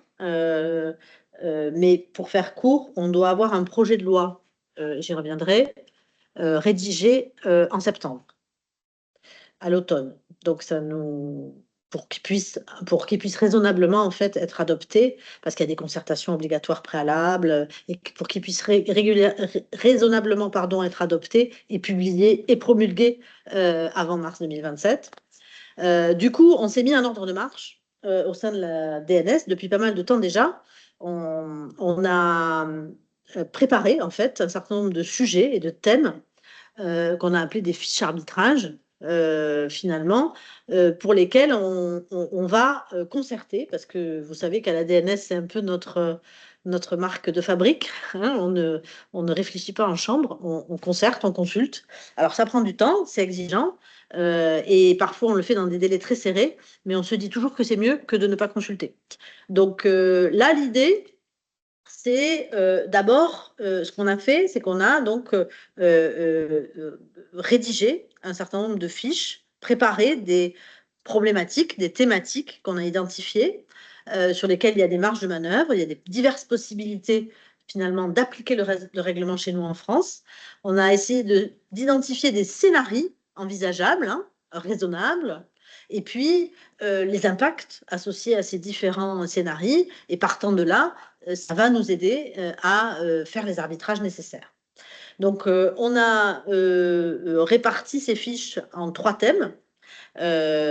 Usage primaire, usage secondaire, gouvernance. Vous reconnaîtrez le déroulé de notre séminaire, de notre webinaire, pardon, et puis de toute façon, la suite, enfin, le déroulé logique du règlement aussi. Donc, c'est à peu près une quinzaine de fiches.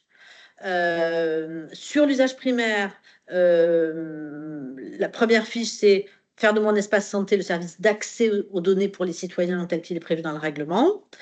Même chose pour le service d'accès aux données par les établissements de santé et les professionnels de santé. Ensuite, une autre fiche sur la capacité des acteurs à partager les catégories prioritaires de données au format européen, on en a parlé. Ensuite, une fiche sur la connexion et les modalités de connexion à Ma Santé ATUE. Et puis, enfin, une fiche sur le marquage CE, hein, le marquage donc, qui est prévu pour les logiciels de dossiers médicaux électroniques.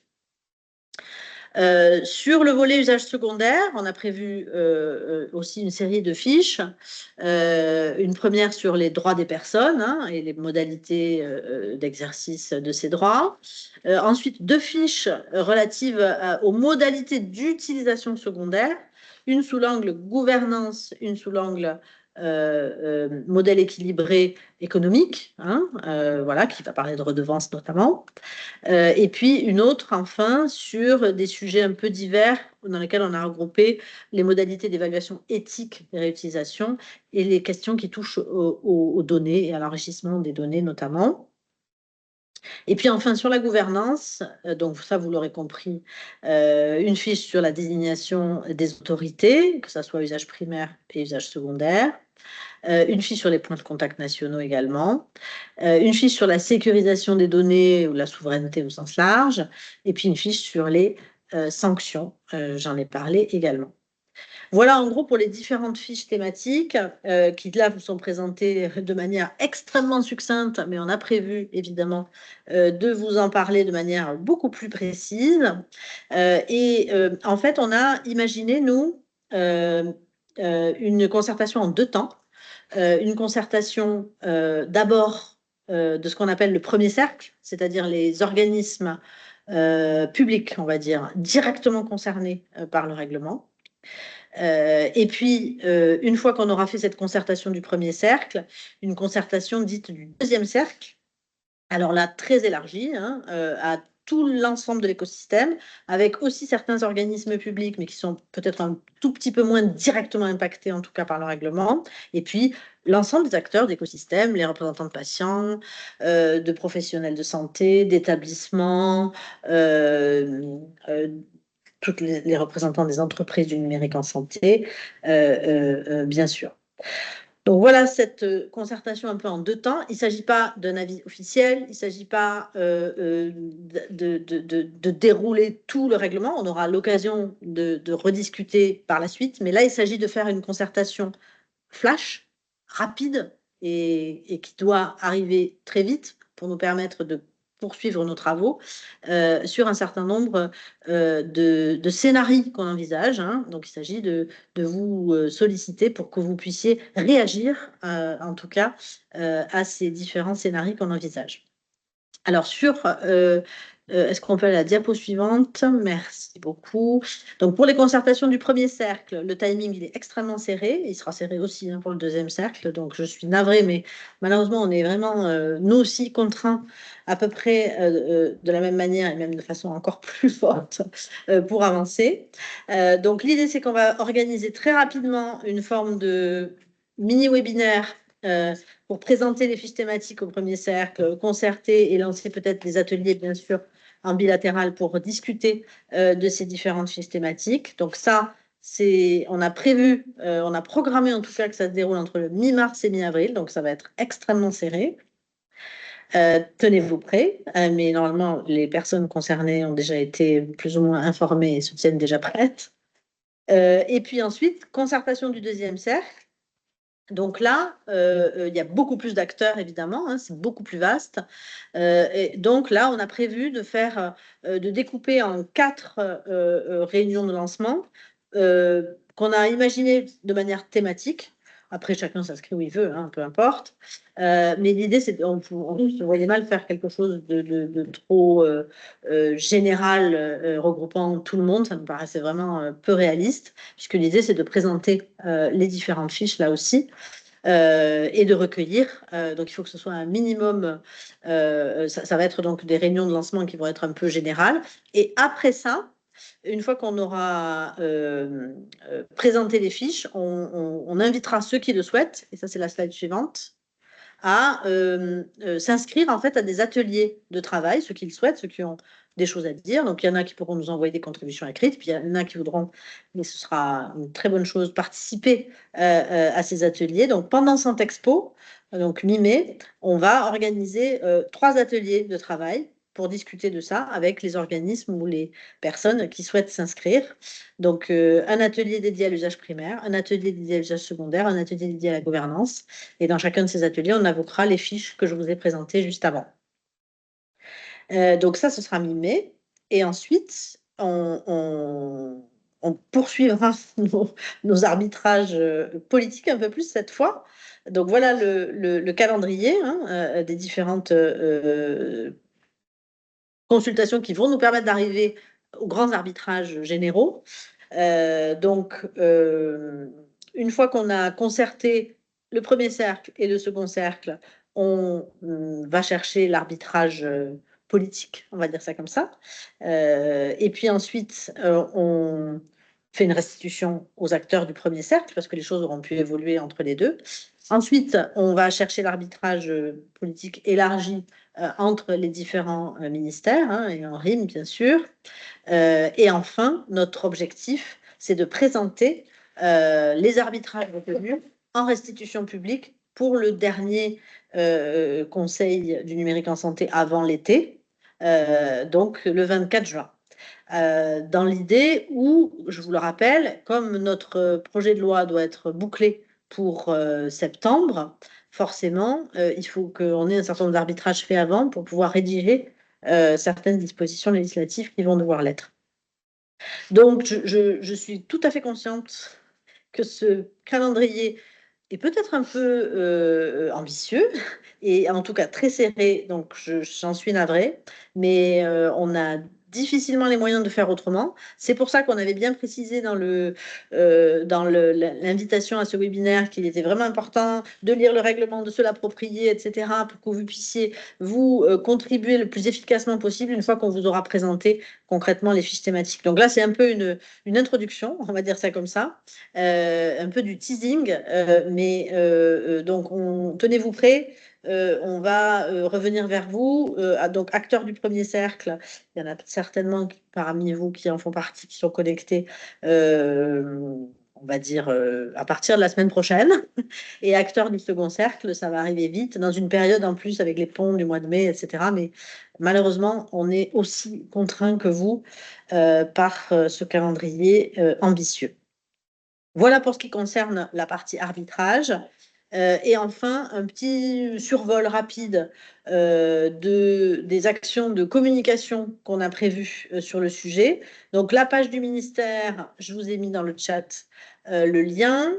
On a aussi, bien sûr, le comité citoyen qui s'est réuni et qui a rendu ses recommandations en janvier sur la manière de bien implémenter le règlement. Donc, évidemment, leurs recommandations seront prises en compte, évidemment, dans le cadre de nos travaux.